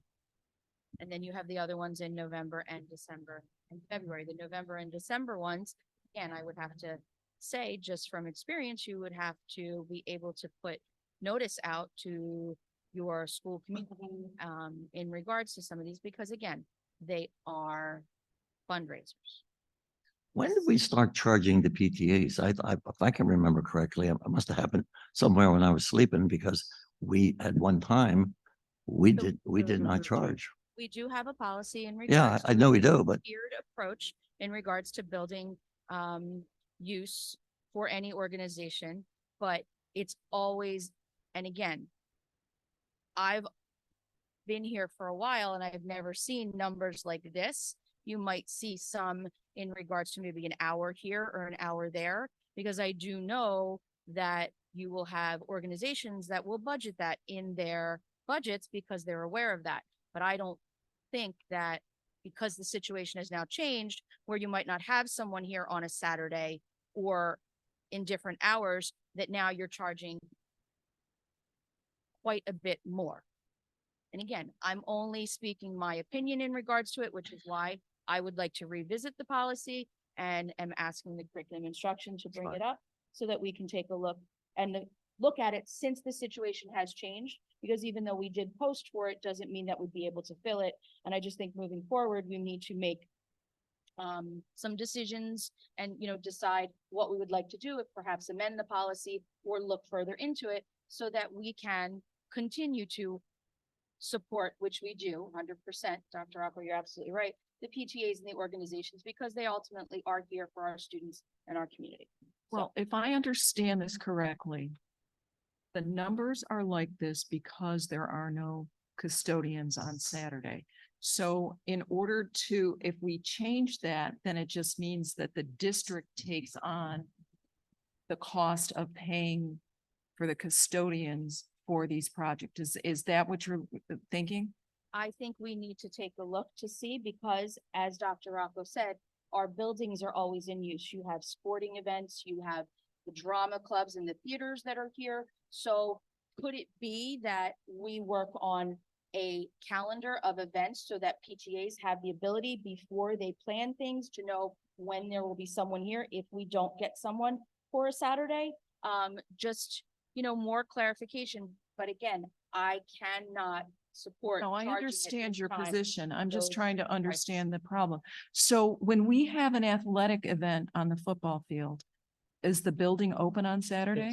Yes. And so we pay the overtime for the building to be open for athletic events? If it's overtime or if it's scheduled in. So, and Okay. same thing when. Okay, so we We can have schedule band. people in. Okay, Yes. all right.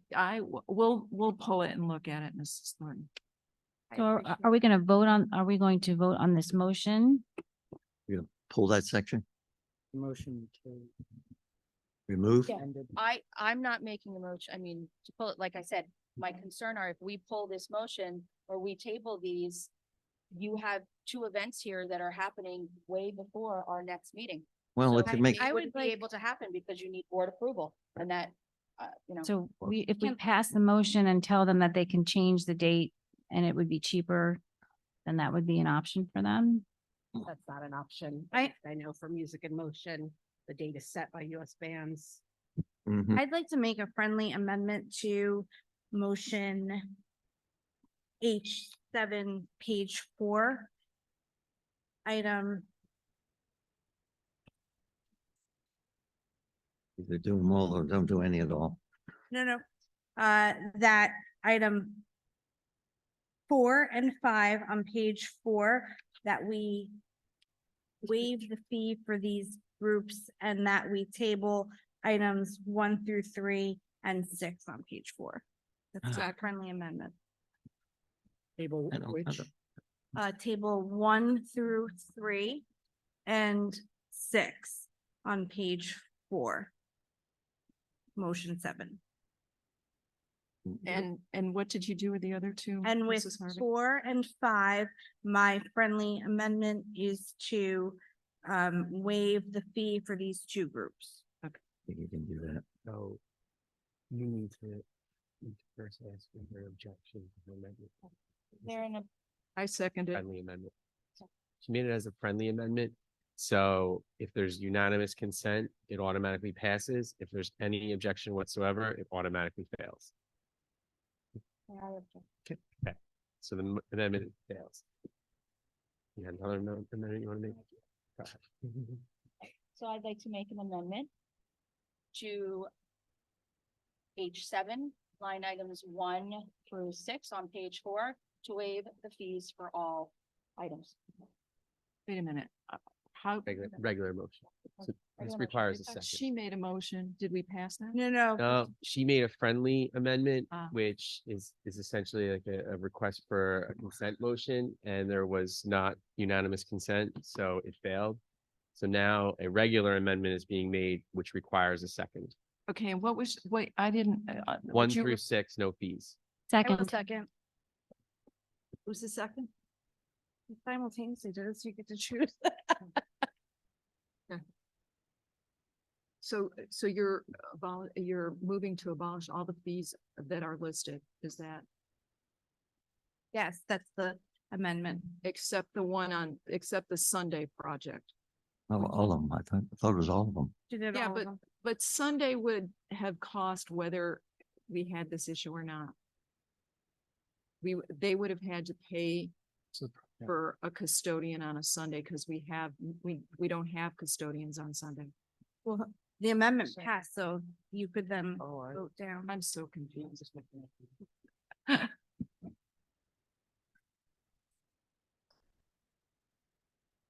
So for just clarification, the second friendly amendment passed. Let me read that motion back so I could Regular amendment. so we all can understand it clearly. Okay, I had made Did it a pass? regular amendment to H7, Each one. Page 4, line 1, or Six. motion 1 through 6. So items 1 through 6 to waive the fees on all items. Are we on taking 1 a- through 6. Are we taking a vote on this? Now we have to vote on whether or not it's amended. We can have discussion though, too, right? Who did the second? I did. Stacy. So in principle, I have nowhere, I'm aligned with you, Ms. Thornton. Totally agree with where you're coming from. My challenge is without it being in policy, I don't like just amending this and then next month, are we going to do the same in the next month without, having an idea of what the policy is going to be? Between now and then we can review policy and curriculum, can we not? That's where we have to review it, yes. We can, exactly, but we're also talking about today. And so I'm trying to think if there's a way we can approach this where, instead of waiving everything right this second, but we're able to work with the district to see where the cost overlap is right now to reduce the fee, hopefully to zero if possible. I see that some of these are, long goes. So that item number 1 is 7 a.m. to 5 p.m. That's gonna be a challenge no matter what. And again, in principle, I would probably vote for it, but I just want the board to, first of all, make sure that we're trying to follow our policy. And second, have an idea of where we want to go with it.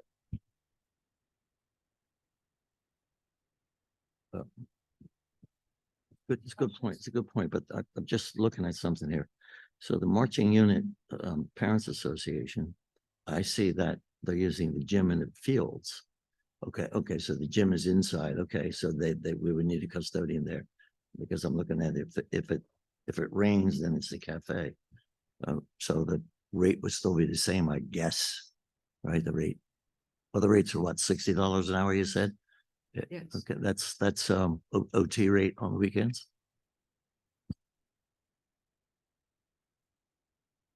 I mean, let's think of it this way, rather than put our heads in the sand.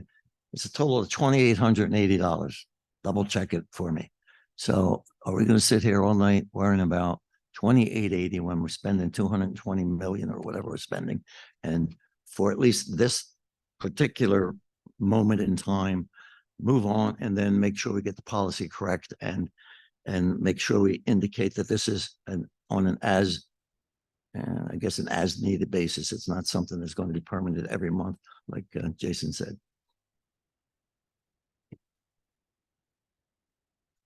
I think there is a motion. You're calling the question I am. on the amendment. Mr. Salantano, Yes. Dr. Farrar, Yes on 1 to 5, no on 6. No, we're just. No. We're just voting on this specific motion. I thought she made a motion that she was moving items 1 Yeah, through there's- 6 on, It's all or nothing. okay. For Well, the she didn't amendment. make the motion that way, sorry. Yes, then. Mr. Gonzalez, We're voting on just Waiving- motion 7 or everything? Just to amend, Then the motion. Just the amendment. Yes. Fees. Tarby, yes. Mr. Kang, Dr. McSheen, Yes. Soto, Yes to all. I must abstain on number 5. Byrne, Yes, Ms. Soto must be marked as an abstention in its entirety because the motion to amend is not something that can be individually parsed out. yeah, I think So it's People- okay. It just has to be an we're abstention. only voting on the amendment right now, correct. not all the motions, Correct. just the amendment. But she has a conflict, so. Yeah, so So she's she's just. So just abstaining on the abstain on the amendment. whole thing. Ms. Byrne, Yes. Thornton, amendment passes.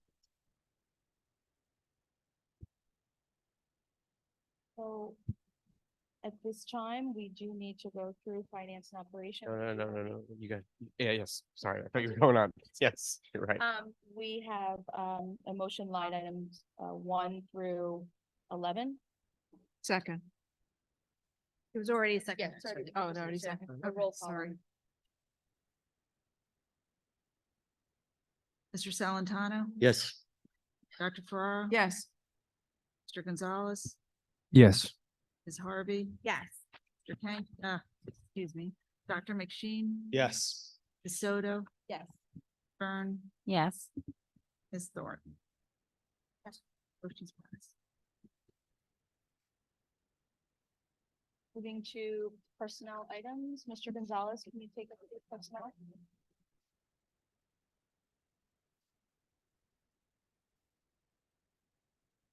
Under recommendation of the superintendent, I move personal items 1 through 17. Second. Do you have any questions in regards to personnel items? I have a question.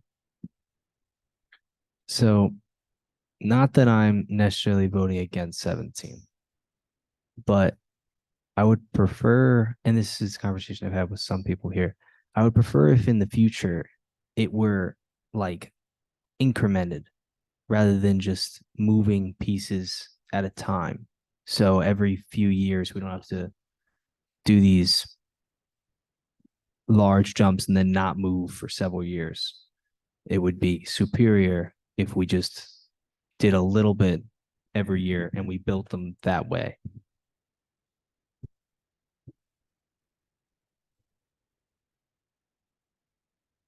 Do you have any other questions? Would like to go over the retirements that we have here in Hamilton. We do have quite a few retirements. So we have Angela Leah, speech and language specialist, 20 years in Hamilton. We have David Kavasa, carpenter, 10 years in Hamilton. Francis Roush, educational assistant at Robbinsville Elementary, 25 years in Hamilton.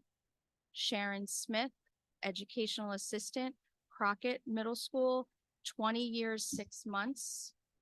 Teresa Vega, purchasing agent, 19 years in Hamilton. And Robert Weiss, studies teacher, Crockett Middle School, 26 years in Hamilton. Thank you so much for your dedication, and we wish you all the best in retirement.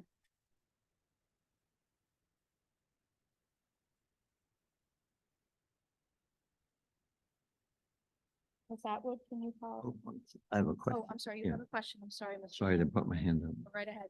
So you just mentioned retirements, okay? And I think this is another thing I brought up the other day. I forgot about it. It's resignations, okay?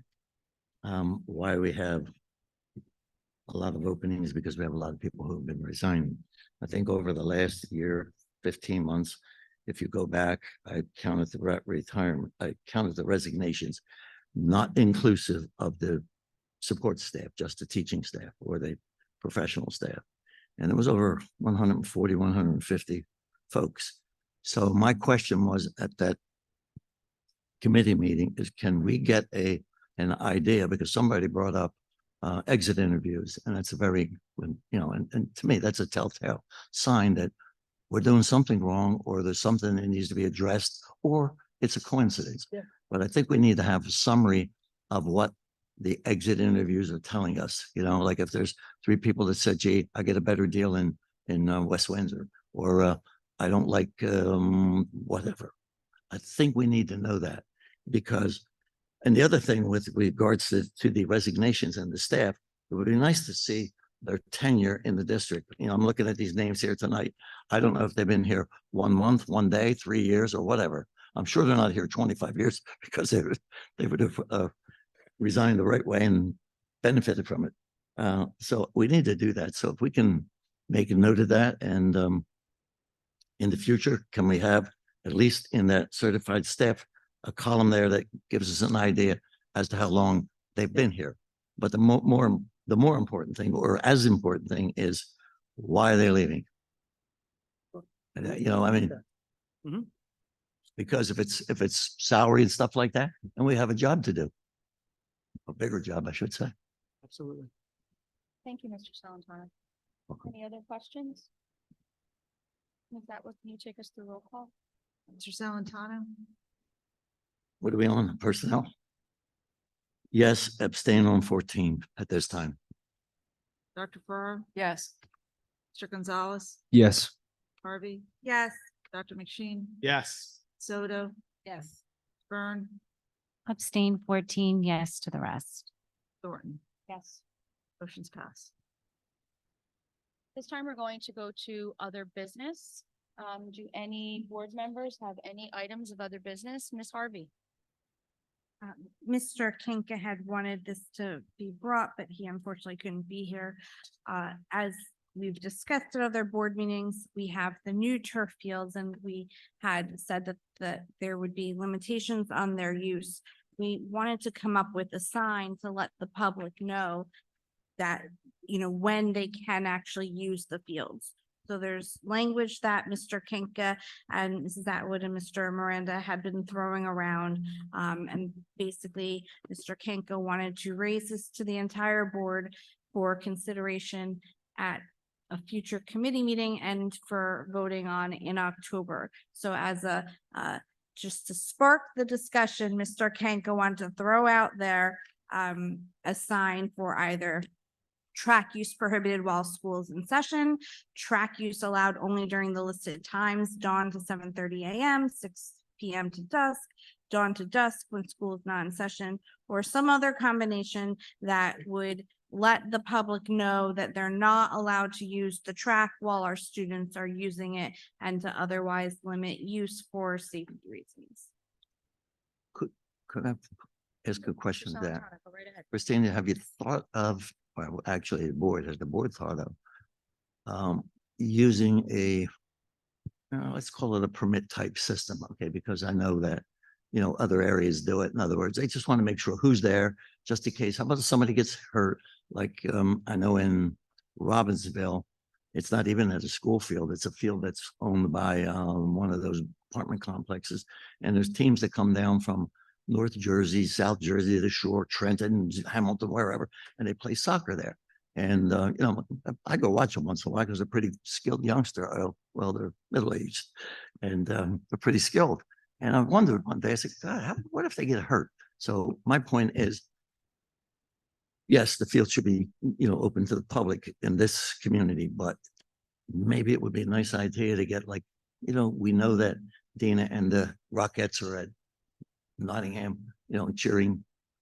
So, Mr. Salantano, you bring up a very good point, and I do believe at this time, all of our fields, for the most part, have to have prior approval and permits. Building principal, So, I'm sorry, by the building principal. I believe it's building use, actually.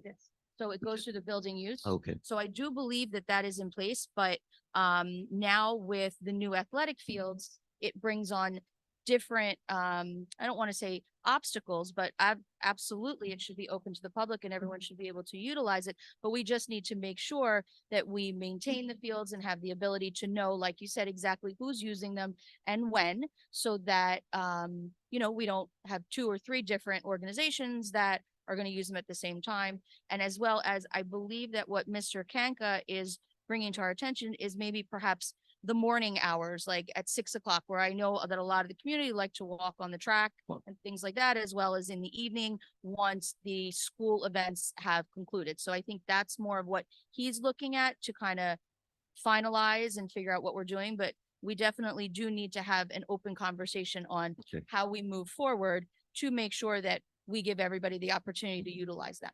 Yes, and just to clarify that the sign itself is not directed to permit use, and maybe that should go on the sign too, but that the sign is for the public to understand, just a community member who wants to walk their dog or who wants to jog.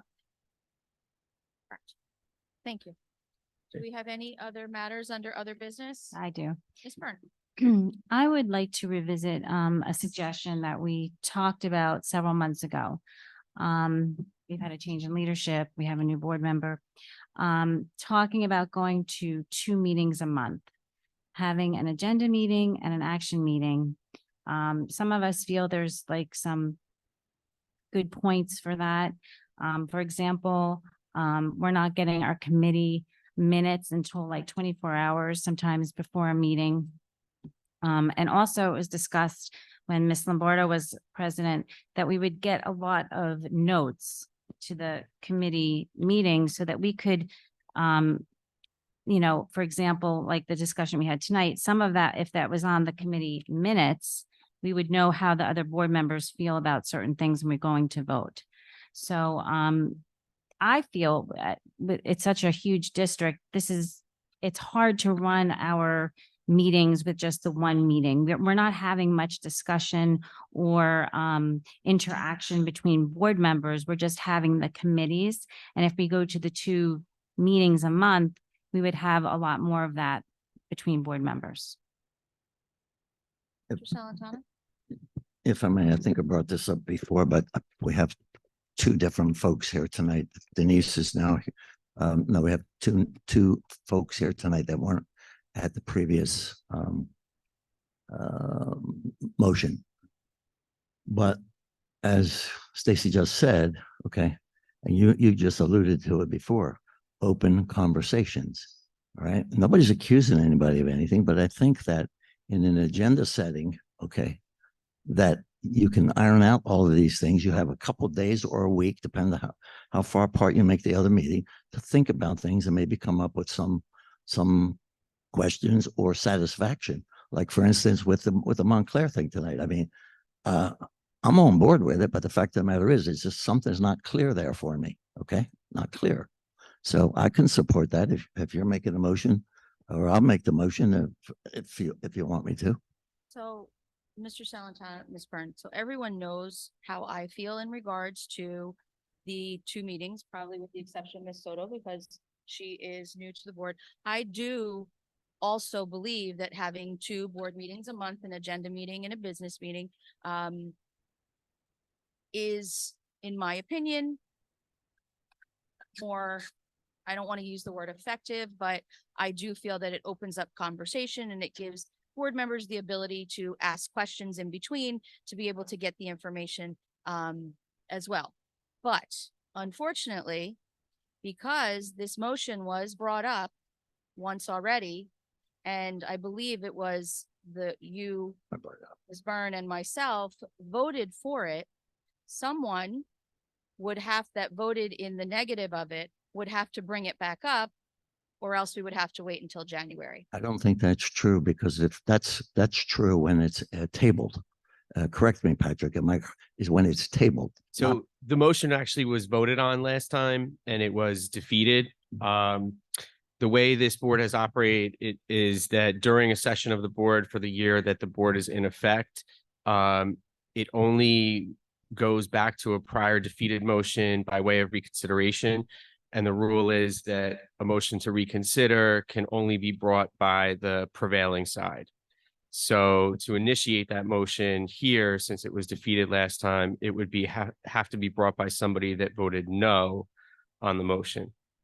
I just read Robert's rules today, and that doesn't say that there. It said you're absolutely correct when it comes to a tabled motion. So this board, though, has operated with that custom But is that the historically. law? Is that the law? Is that the policy? That's the difference. Robert's rules is not the law, and Robert's rules does We operate under defer Robert to rules. custom. You do, but Robert's rules itself recognizes custom. And so historically, this board has operated that a single session is the calendar year that the board is organized.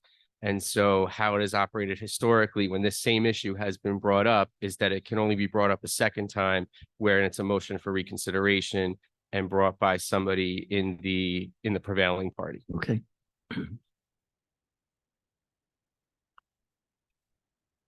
Other discussion? Yeah, I have one now. Yeah, Mr. Salantano. So a couple of months ago, I did table a motion with regards to a policy. Okay, do you remember the policy? I think it was 5756. Yes. Okay, so what do I need to do tonight to bring it up? Because we were, I think, I don't know. Ms. Harvey had tabled that motion, I believe, by way of motion. No, Was it no, not? no. Oh, it was Mr. I- Saltano that night. Actually, It was the board. I mean, I know it got voted and tabled. It was Tony. Yeah. So and again, I have to check with what it was in terms of what the actual initial motion was. Well, you made the motion. I think I tabled it. But to bring something back off the table, you just make a motion to bring it off the table. And then it becomes part of the consideration for the board again. I don't recall the original motion. I think that was your motion that I tabled. Have to check the It's minutes. probably to discuss policy 5756. It was that's what it was. It was to discuss policy 5756? And I think that's what I tabled. Yes, if I can remember. It wasn't to remove it or anything like that. It was to discuss it. So if you want me to make the motion again, I'll make the motion again.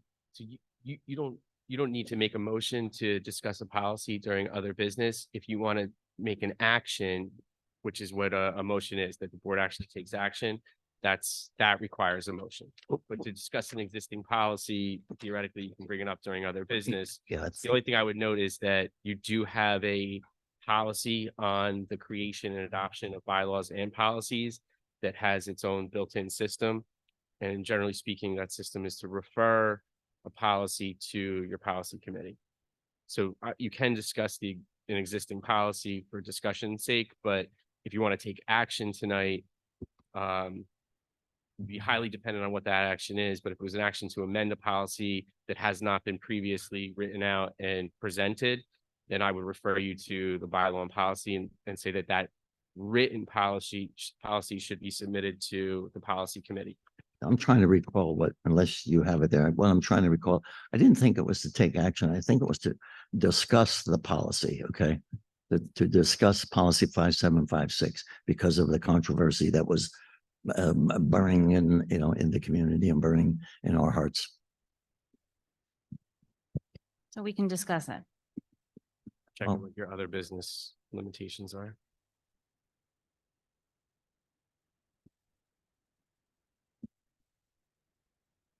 So I would remove that from tables, right? Yeah, it It was was tabled. it was tabled. I guess the discussion as altogether was tabled at the last meeting. So at this point, the application would be to remove it and then move to add it to the agenda for a discussion. No. Wasn't. Can we just get a moment to review the minutes? Go ahead. I do apologize. I'm just trying to recall. I don't remember tabling anything in regards to a policy discussion. It was at the That's June just- meeting. The I June thought that meeting? was in regards to a different motion. Table 2, I think.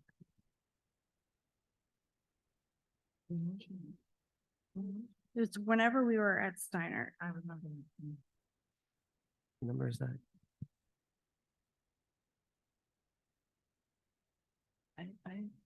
I don't. Bear with us for a moment, because we're just gonna take a look. Just, but which thing are we trying to recollect?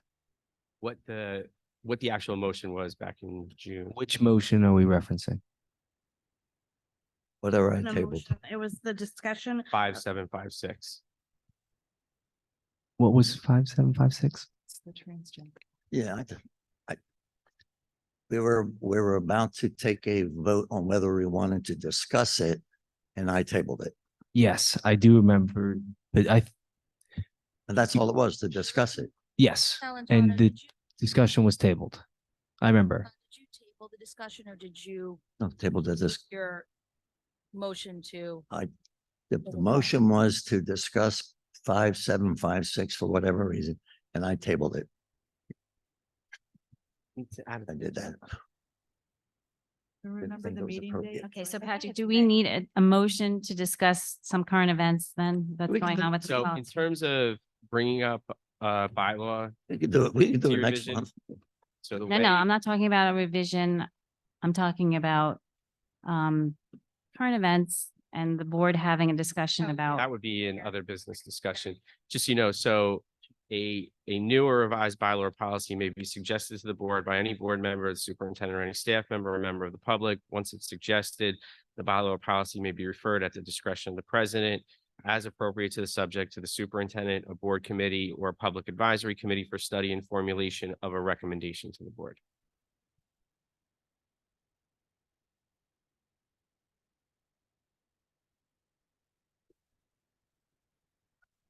Yeah, our motion that night was with regard to decommissioning a book. If they do. Here it is. Other business, page 11, Celentano Harvey, motion to table discussion on policy 5756. Motion carried 8 in favor, Okay. 1 abstained. Right. So Ms. Byrne, you were saying about Couldn't have been 8-1. Jason wasn't there that Events. night. I was saying that this policy happens to be very, it's in the news right now. It's a current event situation, and I'm wondering if we can have a discussion as a board. Because I believe that we are putting Hamilton at risk for future lawsuits if we don't talk about it. On August 29th of this year, in California, not Tennessee, not Texas or Oklahoma, in Spreckles Union School District, Monterey County, a mother was awarded $100,000 because her daughter was socially transitioned to a boy without parental knowledge or consent.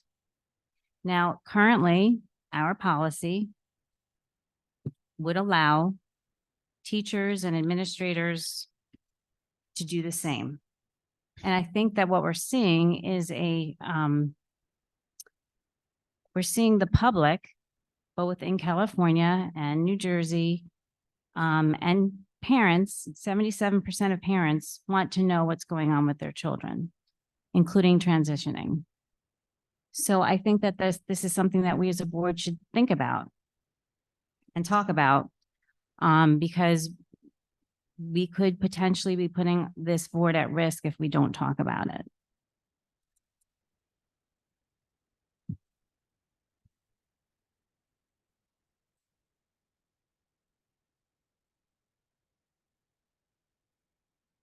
So the issue here is, Patrick, correct me, do we need to get a consensus to continue the conversation?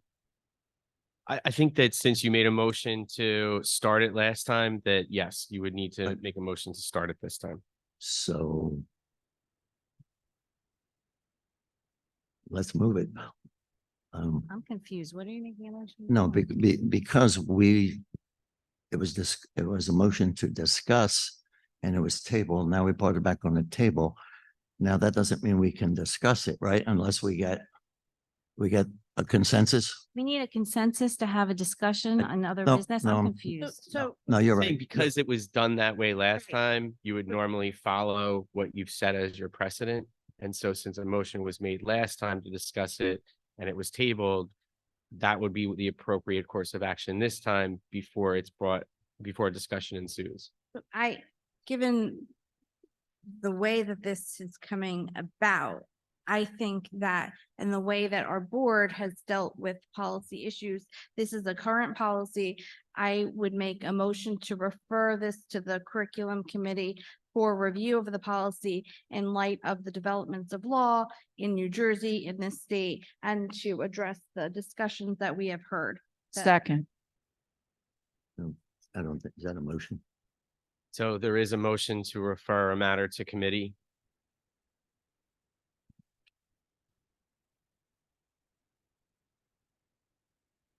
Second? Dr. Farrar, second, right? No, I'll tell you what we're gonna do here. If I can, I'm gonna table that motion. And make a motion. to- I'll table the motion because I think we're getting off base here. Let's try to finish one thing at one time. If 57-56 is on the table and people they don't want to have a conversation about it, just say so. If you want to have a conversation, join in. Otherwise, Mr. Celentano, if there are any visions or any input that you would like to put into the policy or make any recommendations, you absolutely are able to do that. If you feel more comfortable speaking directly to the curriculum instruction who oversees policy, you can do that, or you're more than welcome to write it out, send it to the curriculum instruction policy. This is how we're going to begin the conversation so that everybody has the ability to take a look. Ms. Harvey did recommend taking the policy in the policy committee and reviewing it upon other information that's been brought. And then we can continue to have the conversation. This is not by any means shutting the conversation down. It's opening up. And if you have any concerns, you're more than welcome to pass it on to the committee so that they can review it and bring it back. Okay. And then you can have the discussion, further discussion on it. But I think I'm going back to transparency now. If we had an agenda meeting, that would be fine. We don't have an agenda meeting. Okay, because right now, all we're doing is moving the goalpost further away. Get it over with. Okay. I have no problem saying yes or no. Okay. And I think that's what we need to know. If nobody wants to have anything to do with the policy, just say so. We'll move on. But my question is there's nothing to vote yes or no on. The policy would have to go back to the policy committee to be revised or review or any recommendation. I understand. So right now we don't have anything to technically vote on. We wouldn't be voting on, we are voting on putting it back into the policy committee to see, to take a review of it. So right now, without having recommendations, as you know, it does take 2 readings for any policy to move forward so that you do have the ability to have that discussion at each individual board meeting. So you would have 2 board meetings as well as your committees. So do you agree with that? Kind of. Okay. Question. Is this the same policy that Christina asked us to vote on a few board meetings ago? Yes. Okay, so we voted on it, at least for me, without prior discussion. We affirmed the Reaffirmed. existing policy. and Okay, we I'm- affirmed an existing policy. Correct. Great. So the vote that is not or did occur, kind of confused, is to discuss publicly, but we can discuss this privately. That's what I'm to understand. No, I believe what is on promotion at this point is to review the policy and send it back to the policy committee and review the policy with any recommendations or anything like that, or revisions that maybe any board members wanted to give input in, and then to bring it back to the board at next meeting if there are any revisions or what was discussed. Okay. Not to, No, so let me make it less bad sounding.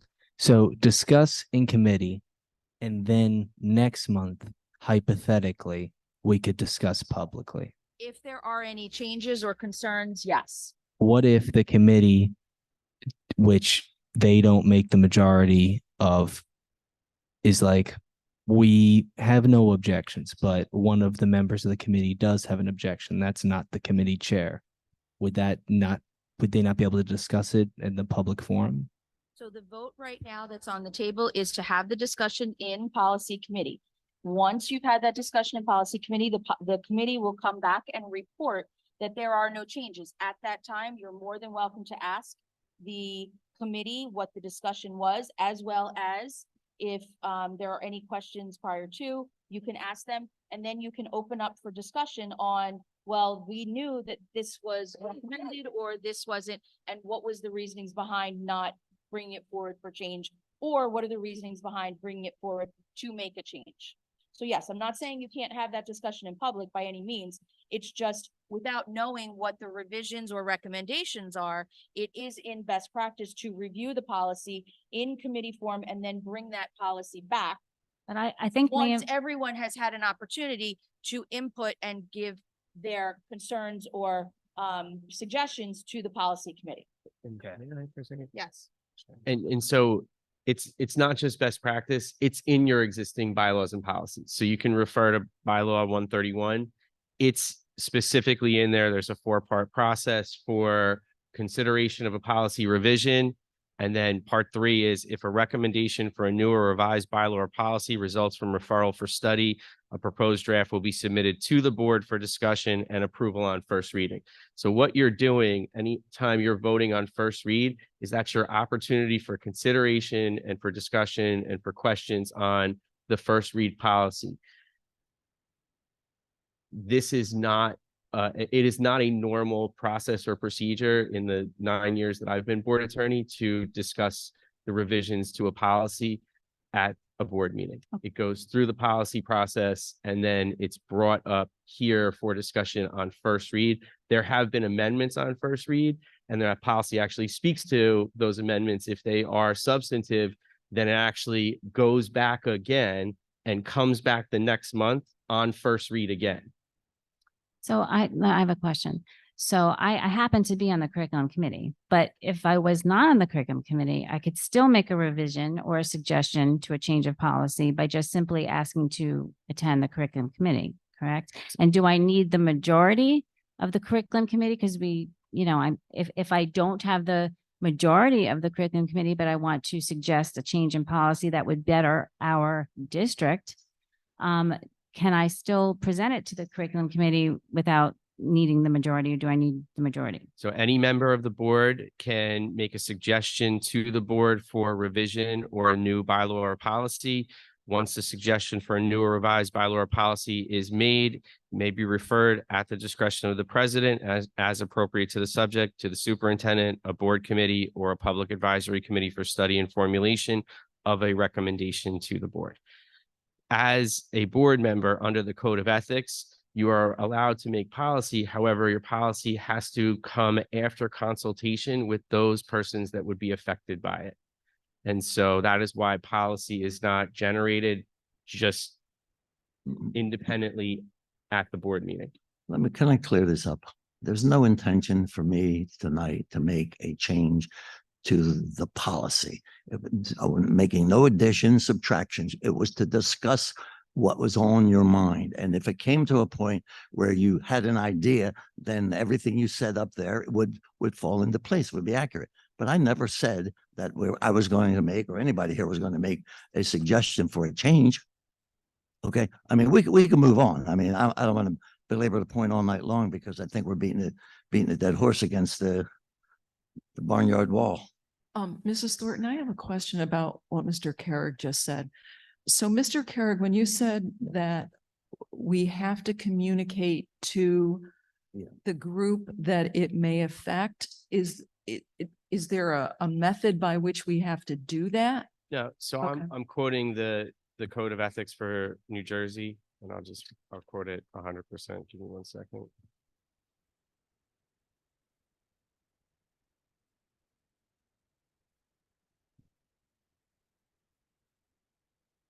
So subsection C, I will confine my board actions, policy making, planning, and appraisal, and I will help to frame policies and plans only after the board has consulted those who will be affected by them. Okay. And then the second part of my question is if we amend policy knowing that there are lawsuits pending that are connected to this policy, do we put ourselves in some sort of jeopardy? Or so in general, if there are lawsuits pending regarding an issue that would suggest that we don't know the answer to those questions. So part of what you do in law is you make predictions about what is likely, most likely, least likely, unlikely, things like that. We don't generally make guarantees in law. And so the way we discuss things is based upon existing statutes or precedents that exist. This is the most likely outcome, or this is the unlikely outcome, et cetera. When you have multiple lawsuits pending on a specific issue, there is a significantly greater degree of uncertainty, and you would not necessarily want to make a course of action or recommendation on a course of action until the law is settled. Why not wait till the law is settled before you make it? Now, I'm not going to get into the specific issue right now that everyone's talking about, but in general, there is a lot of guidance out there on how this is right now, because there are court orders that exist. And so, I would make interpretations of those laws and make recommendations based upon those existing court orders and the various laws that come into play that have to be harmonized in terms of what the recommendation would be. But to answer your question, you usually don't want to do something when it's in flux and when you don't have good legal guidance out there. Thank you.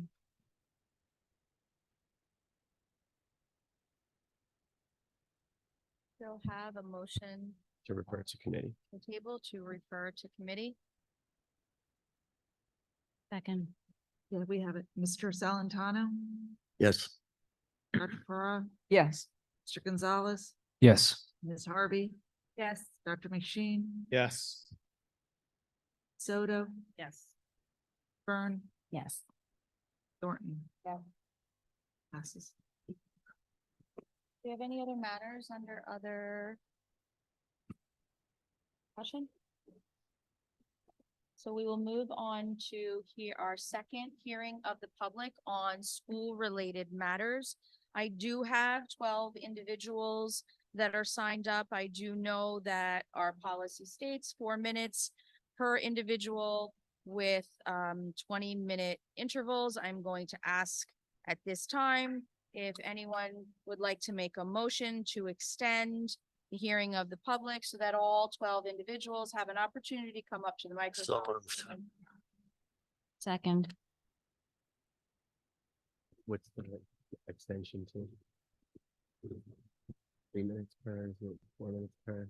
We staying with the 4 minutes per individual? Are we going to amend that to 3? Well, let's try 3 minutes. I mean, I'm good with 3 minutes. I hope the folks out there are good with 3 minutes. So I amend my just- previous motion to state 3 minutes for each individual. We do have 12 people, so we're extending it by 12 minutes. Let's go. 8 minutes. 3 12's 30, 3 12's 36, I thought. So I'll just say we're extending public comment to 1 hour, which will take care of every individual that we have in here and 3 Wait. minutes per person. Wait. How many- You said there, Going blanket. I didn't do the math. I thought you said you had you said there's 12 12. people, right? More than an hour. 3 minutes. No, at 3 minutes, that's 36. 36 minutes. 36 minutes. I just said an hour, so I didn't have to sit there and do the math for it. That's all. It's just easy. See, you think cursive is Cursive. fast. 36. Okay, 3 minutes. Can I have a roll call, please? Mr. Salantano, This is for the amendment, correct? Let's go to 3 minutes Yes, yes. and 36 minutes overall. Dr. Farrar, Yes. Mr. Gonzalez, Yes. Ms. Harvey, Yes. Dr. McSheen, Yes. Soto, Yes. Byrne, Yes. Thornton. Yes. Motion passes. So we do have our public hearing of the public. Please, I do remind everyone, all comments must be directed to the chair, president, myself. All comments, please, must be courteous and respectful and kept to the time allotted at 3 minutes. I will call each speaker up. When you come up to the microphone, please state your name and address for the record. Mr. John Moon. We're gonna set the clock to 3 minutes. No, I just To have to- stay at 4, so at 1 minute, your time will have expired. All right, can we restart? Yes, sir. Okay, so, good evening, everybody. My name is John Muka, lifelong resident of Hamilton Township. I have 3 kids that graduated from Hamilton High West, a lot of good memories from this hall. And, I just want to say a word of thanks to begin with to Lisa Linkowski and Rachel from the STCSC organization for doing such a great job with the debate candidates night last week. We proved we could have very frank discussions and be respectful. And I think we learned a lot from each other, and we should do more of those sessions. Now, I just want to address 5756. The key thing here that everybody needs to know and remember is this policy was adopted under false pretenses from the beginning. It was never law. It was purported to be law. I heard it so many times. We have to do it because it's law. It never was law. It would have been a bad law, but it never was law. It was only guidance. And the only guidance we need is here from Hamilton people sitting down together because we all feel for the transgender students and want to do what's right for them so that they can get through school too and live a life. And it's going to take a lot of discussion to figure this out, because the existing guidelines are not pertinent. They're not good. They don't solve all the problems that were there. There's problems in that existing guidelines. So it's up to us as a community to decide what that policy should be. And if it takes a while and a lot of discussion and outside of these meetings, because you're not in the habit of being able to handle this, I had a lot of hope for you. You're working hard up here tonight. It's good practice. But we're not up to this task using this method. Maybe Lisa and her team can help us. So let's give that some consideration. Thank you.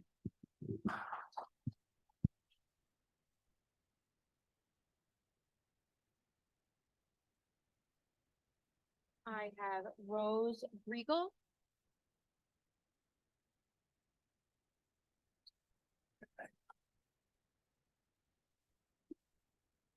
Just for the record, I'm addressing Dr. Rocco and you. But I would like to thank Mrs. Byrne for spearheading the cursive writing issue that has been a problem in the school district for several years. I know Mrs. Byrne, when she took her oath of office, she told me one of the first things she had to do was sign her name in cursive. And that's why she took that that she took that very seriously. And I applaud her and thank her for being the one to do that. I was a little disappointed though at the meet and greet when I heard Mrs. Harvey take credit for it, because I know Mrs. Byrne has been working on this from day one, from when she got appointed. And on that note, my book complaints, which were submitted to the book review committee, which I know Mrs. Harvey is on. I don't know the names of the other people that are on it because transparency is a problem, but she only came back with one book review. Never reached out to me. And according to that policy, somebody was supposed to reach out to me. I don't know who is supposed to reach out to me. There is no transparency. Okay. All I know is Mrs. Harvey is one of them. I've not heard, except for one book review. She said genderqueer was fine to keep in. Well, there's 6 others. There's 6 others. And nobody has said anything. There's absolutely no transparency on the school board. And all this back and forth tonight just proves it. And I appreciate Mr. Celentano and Mrs. Byrne to try to get some transparency, because this is what we need. I filed those book complaints in March, and I haven't heard from any of you. I did hear Mr. Celentano wrote to everyone for somebody to get back to me in an email, which was very kind of him to do, but that was all. That was it. And I think that we need transparency and truth, like the fact that Mrs. Byrne is the one to thank for the cursive writing. And that is why I think we need a new slate of people, Mr. Crabtree, Mr. Muka, and Mr. Mayor, who will bring truth and transparency to this school board that is much needed, because it's obvious I have been stonewalled. And according to your policy, you're supposed to get back to me, and you haven't. You failed. You failed miserably. And I've been completely stonewalled. And I am sure that if those 3 get elected, that this will not continue. Thank you.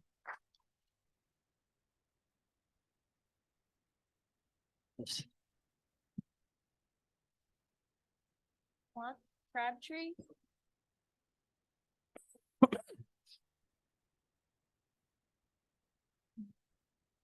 Thank you for allowing me a chance to speak. I'm Mark Crabtree. I've lived in Hamilton for 7 years.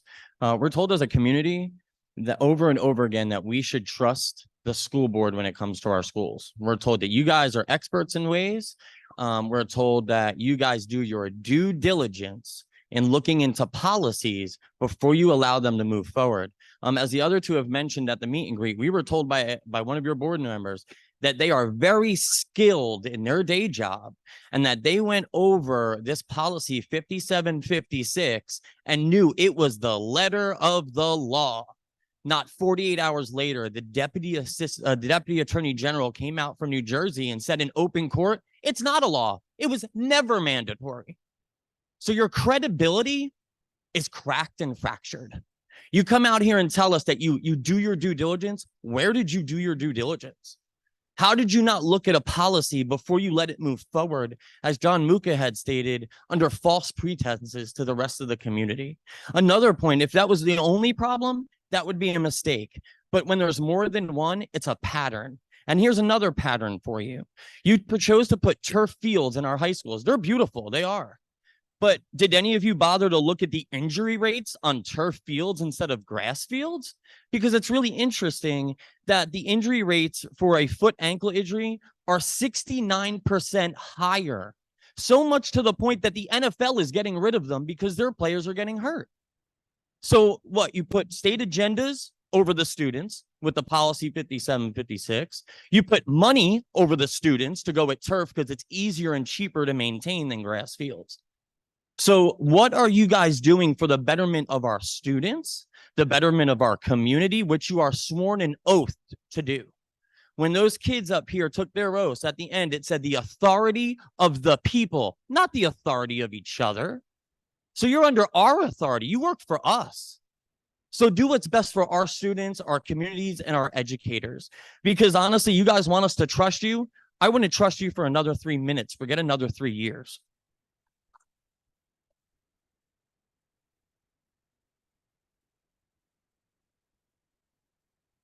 On Mitten.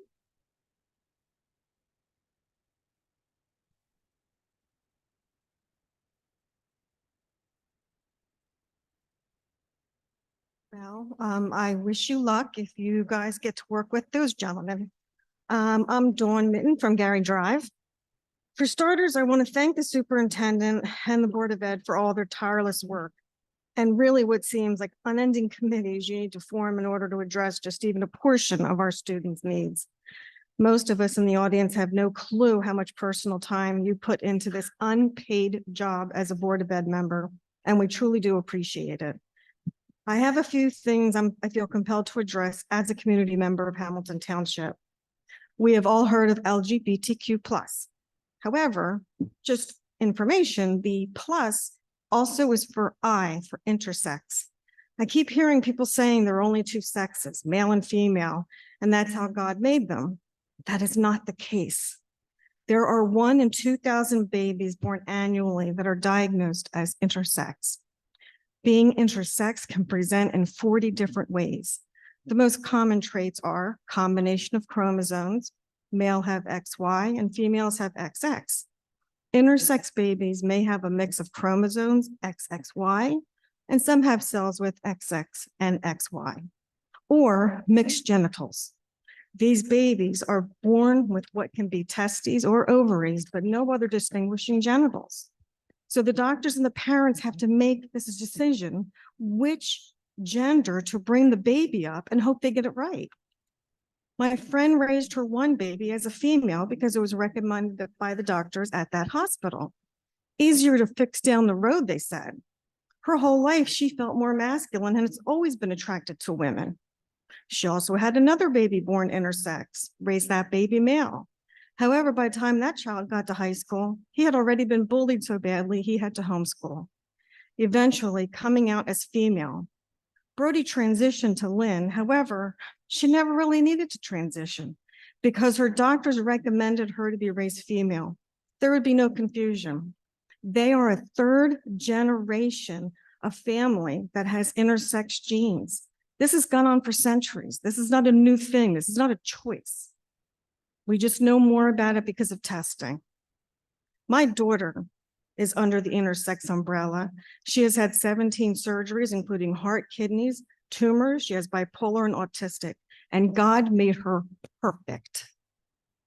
Another issue to address is I was really worried at the last election, but I attended the meet and greet, and I think that was just a warm up for the angry men that want to try and take over this board and also keep talking about how overpaid the superintendent is.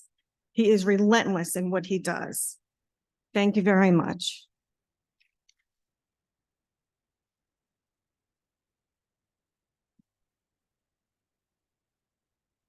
Janice Blahnik.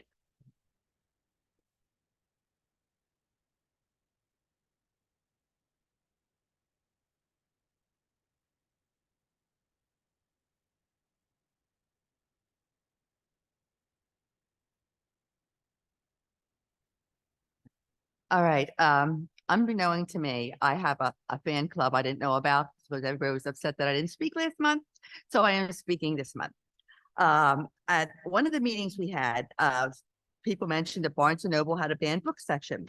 So I happened to be in the area, so I went in and I went to the gentleman and I said, "Where are they?" He showed me where it was. And I was totally shocked. All the books that I had to read in high school, 9 to 12, were classics, were all on the table banned. Lord of the Flies, Catcher in the Rye, To Kill a Mockingbird, Crime and Punishment, Of Mice and Men by Steinbeck. And we had to read them and we all turned out perfectly fine. As a matter of fact, our class was one of the best classes they ever had, and they kept bragging about how good we were. However, there was one book on the table that blew me totally out of the water, and that was Anne Frank, The Diary of a Young Girl. This is historical. Everybody knows about Anne Frank. And so I went up to the gentleman and I said, "I don't need to be a nudge, but I have another question." And he was very accommodating, like Dr. Rocco, when I harassed him with all kinds of stuff. And I said, "How can The Diary of Anne Frank be banned? It's historical." He said, "Because it didn't happen." I said, "What?" He said, and he just smiled at me, put his hand down. I said, "Because it didn't happen," because he didn't believe it either.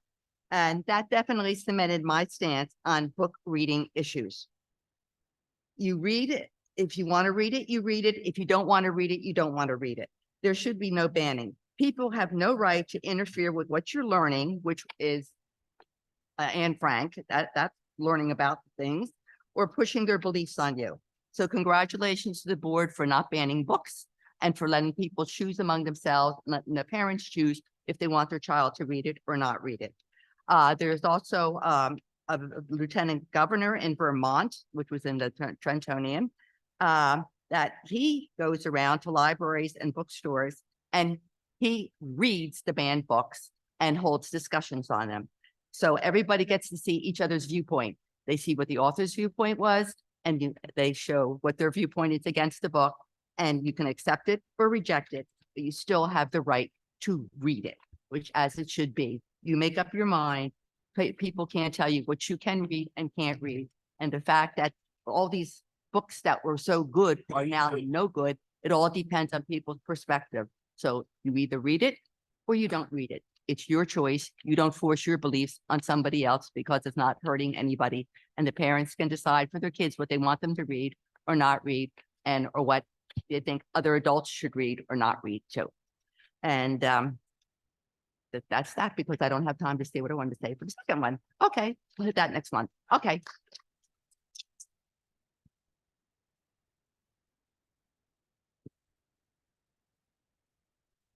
Megan Stanton.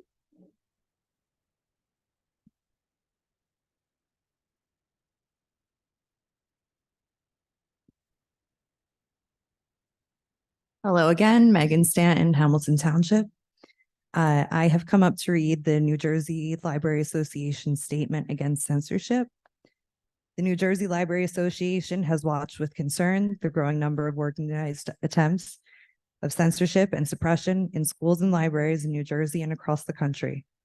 Many of these attacks are targeted materials and programs that address race, racism, sexuality, and gender identity and expression. NJLA categorically rejects any efforts to censor or remove materials from any library based on content. We strongly affirm the Library Bill of Rights and the Freedom to Read statement, first published in the American Library Association in 1953. Libraries provide access to books and other library resources and services for the interest, information, education, and enlightenment of all people within the communities we serve. We do not exclude materials because of their origin, background, or the views of those contributing to their creation.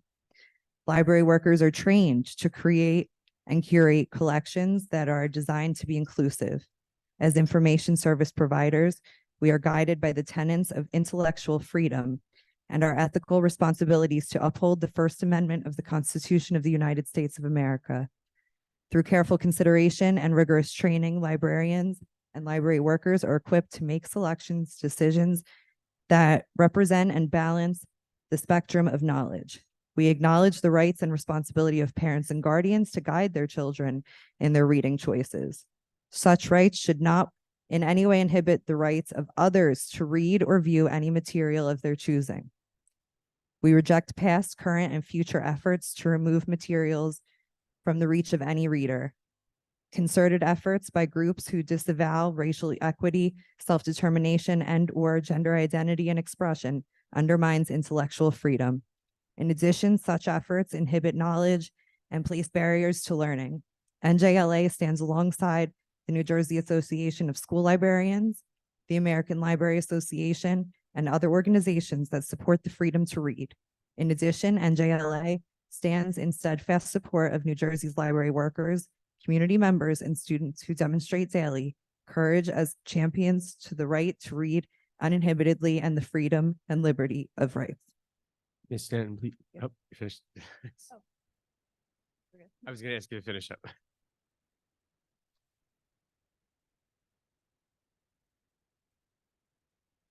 Gavin Linkowski.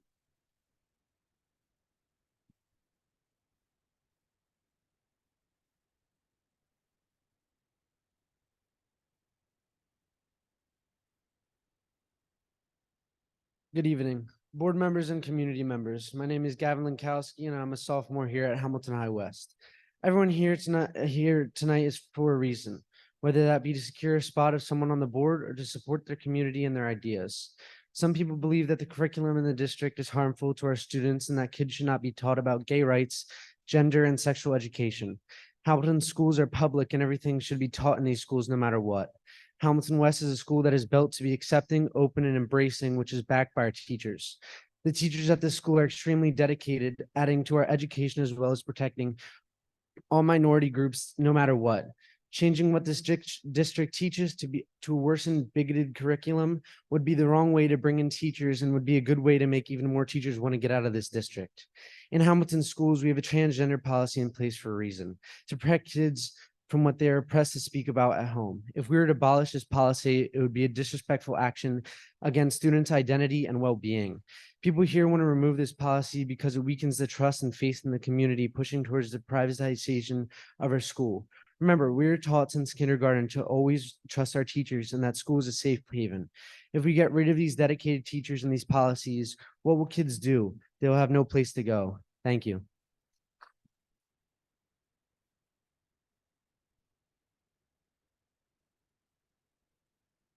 Linkowski.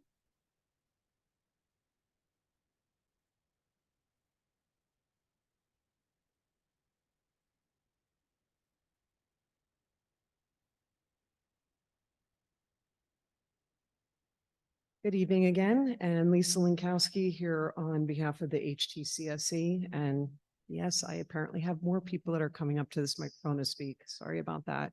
Not sorry. Anyhow, I am here to talk about the fact that we did have the meet and greet last week, and it was very well attended by all 8 Board of Ed candidates. And it was a strong turnout both in person and online. We're very grateful to the Hamilton Township Library, to the WBCB, to the HTEA, and to Haldeman Ford for their sponsorship of the event. HTCSE had taken questions from the public. We were only able to get through 7 of the questions. So I strongly encourage the Board of Ed candidates to go and look at the rest of the questions and answer them, since we did not get a chance to get through all of them. A few other announcements. Thank you very much for the dates for the CPAG meetings. There are requests that we please do not have those meetings in the SPED office because it is too small. Thank you for the consideration about the PTA charges for the board facility meetings. As you noted, we're just trying to raise money so that we can put it back into the schools. And some of these charges were so much that we wouldn't be able to do anything. We also have community events here in Hamilton High West, and we can't afford to just do them and then get charged facilities for them. So then we wouldn't be able to have community events. So thank you very much for that. As for 2 meetings per month, I have been at these meetings either in person or via Zoom for a long time now. And I will tell you that the overwhelming resounding opinion from the public is, ooh, no. We can barely get people to attend these meetings to begin with, let alone if we go to 2 per month. It is just incredibly difficult. People have incredibly busy lives every single night of the week. They work multiple jobs. They've got kids that they're running to multiple activities. And so it would just be a death knell for the public participation. Wait, maybe that's not a bad thing. No, I'm just kidding. All right. The other point I wanted to make is that it did come out in the meet and greet about the facilities. We had a question about what's the plan for the future. You know, we just had our very first week of the school, and it was, you know, half days for 3 days because we don't have air conditioners, and social media went completely bonkers about it. And the whole question is raised about what's the next plan and how are we going to handle this? And we do have a facilities committee that does meet, and there's parent involvement. Is there any way that maybe Lankowski, we please could, finish up your comment. what's that? Please finish up your comment. Doing 3 minutes. So if you would Oh, finish up. I'm over. Oh, I'm so sorry. My apologies. I was watching the clock run and that's why I didn't realize. Anyhow, I'll finish up. So if there's any way that we could maybe get a public report on that from time to time, that would be lovely. And thank you so much for your time.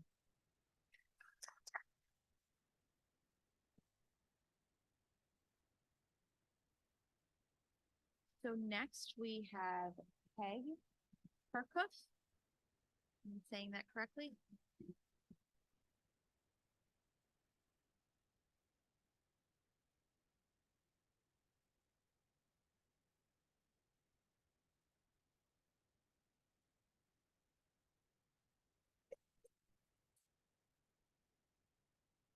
Good evening. My name is Peg Krokoff. I live on Katy Way in Hamilton. I just have a couple things.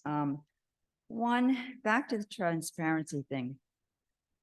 As you were appointing a temporary member of the board, you had a meeting, you met the 3 people that were the candidates, and then you were supposed to go into session and come out an hour later or half an hour later with your decision. I don't understand why it took 2 days for this decision to be made. And I think that how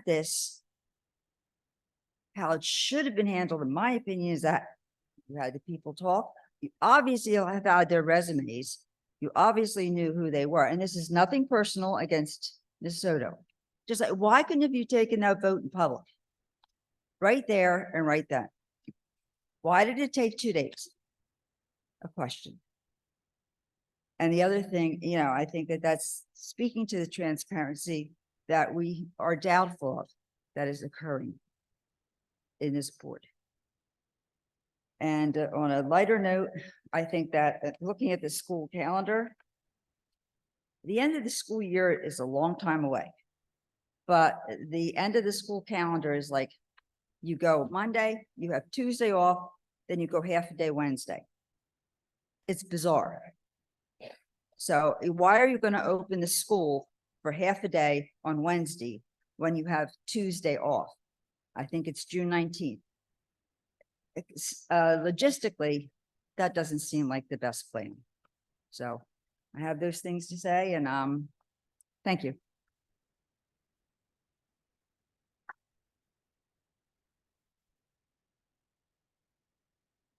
Brenda Julie.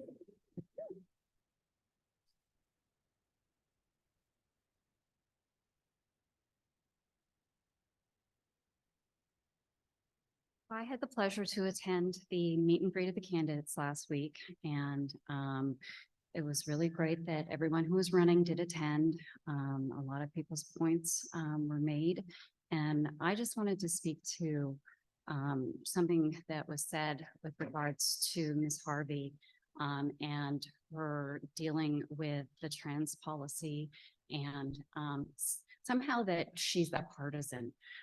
I'll tell you, I'm a partisan, and I was actually upset at Ms. Harvey placating quite a bit. I had no idea what side she was on. So the idea that somehow she's some far left-wing supporter I just, that hasn't been my experience. I feel like Ms. Harvey has looked at every side and is a great candidate and has done a fantastic job on the board. So I just wanted to say that. As for the trans rights that we all still seem so stuck on, I've never publicly said this, but I have a child who is non-binary, and they socially transitioned at school for a year before they felt comfortable to tell my husband and I. And we are very liberal parents. And I can only say that if our child needed a year to feel comfortable to tell us, imagine being a child of somebody whose parents aren't as willing and open and accepting. So just keep them in your mind when you're talking about opening up policy.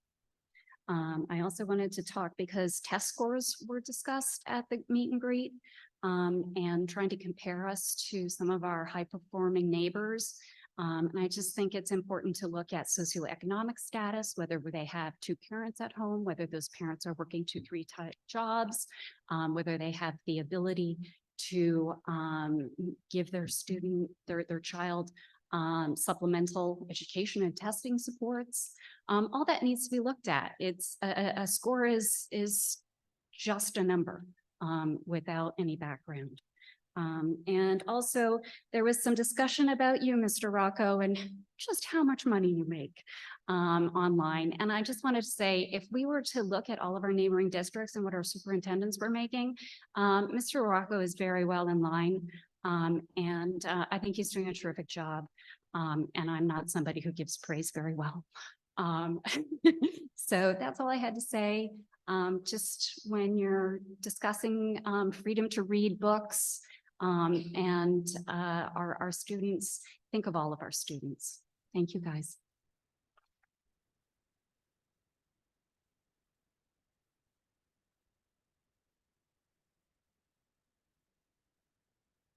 Ruben?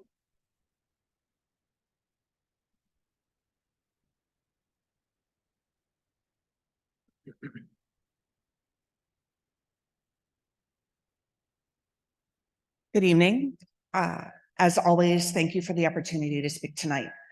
My name is Rika Rubin. I'm a resident of Hamilton, and I live here with my very patient and supportive husband and my amazing 2 kids who both have been through the Hamilton School District. My oldest graduated from West in 2020, and my youngest is currently a senior. In the past, I've spoken in favor of supporting our LGBTQ youth, especially our trans youth. I would like to say again, please continue to support policy 5756. Please don't out trans kids. Please don't. And risk the state of New Jersey also suing us the way that they are suing other townships here in New Jersey. But also keep kids like Brenda's child in mind as well. Now that I've said that, what I mostly wanted to talk about tonight involves Hamilton teachers' current benefits. I just found out that in order for a teacher to have our school district contribute to their family's healthcare plan, they need to wait for 3 years. 3 years. If this is correct, this is unconscionable. Knowing this, it is now not a surprise that we have a challenge getting and retaining teachers, especially teachers on teacher salaries. This is not economically feasible. I would say that whatever savings we see as a district is not worth the price that our kids are paying. My youngest is currently taking Italian 2 at West. Her teacher is doing almost double duty right now because the second one quit, and apparently French, it's the same situation. In the coming teachers' contract negotiations, I hope a priority would be given to making sure that our teachers and their families have contributions toward their healthcare. We've heard over and over again that hiring and retaining teachers is a top priority. Mr. Celentano talked about it tonight. I think now is the time that we show it. Thank you.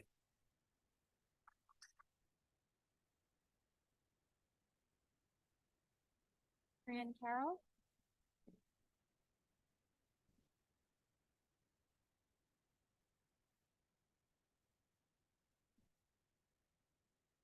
Fran Carroll, Hamilton. I just wanted to mention some things tonight that are important to consider regarding policy 5756, because I think some people really need to hear it. The reality is that this is about students' lives, their safety and well-being, which is and should be a top priority for any school district, including ours. LGBTQ youth are not inherently prone to suicide risk because of their sexual orientation or gender identity, but rather placed at high risk because of how they are mistreated and stigmatized in society. We know, and certainly they know, that parents are not always accepting of who they are, that home is not always a safe space. Numerous studies have shown that LGBTQ youth who live in a community that is accepting of LGBTQ people report much lower rates of attempting suicide than those who do not. According to the Trevor Project, research suggests that among LGBTQ youth, only 1/3 experience parental acceptance, with an additional 1/3 experience parental rejection, and the final 1/3 not disclosing their LGBTQ identity until they're adults. Another study found that these young adults who report high levels of parental rejection are 8 times more likely to report attempting suicide, 8 times, and 6 times more likely to have high levels of depression. Many LGBTQ youth lack access to affirming spaces, with, again, fewer than 1 in 3 transgender and non-binary youth finding their home to be gender affirming. The Trevor Project's research consistently finds that LGBTQ young people report lower rates of attempting suicide when they have access to LGBTQ affirming spaces. Having at least one accepting adult in their lives can reduce the risk of a suicide attempt among LGBTQ young people by 40%. Sometimes that one accepting adult, the only accepting adult in their life, maybe a teacher or guidance counselor or other staff member at their school. This is reality. This discussion that you're going to have about this policy isn't about money or lawsuits, but about the lives and well-being of students. It certainly should be about that. So I really hope you consider this in your committee discussions. These are real kids. They need support. There is a reason these policies are in place. It's not an agenda. It's caring about their lives and their safety. Thank you.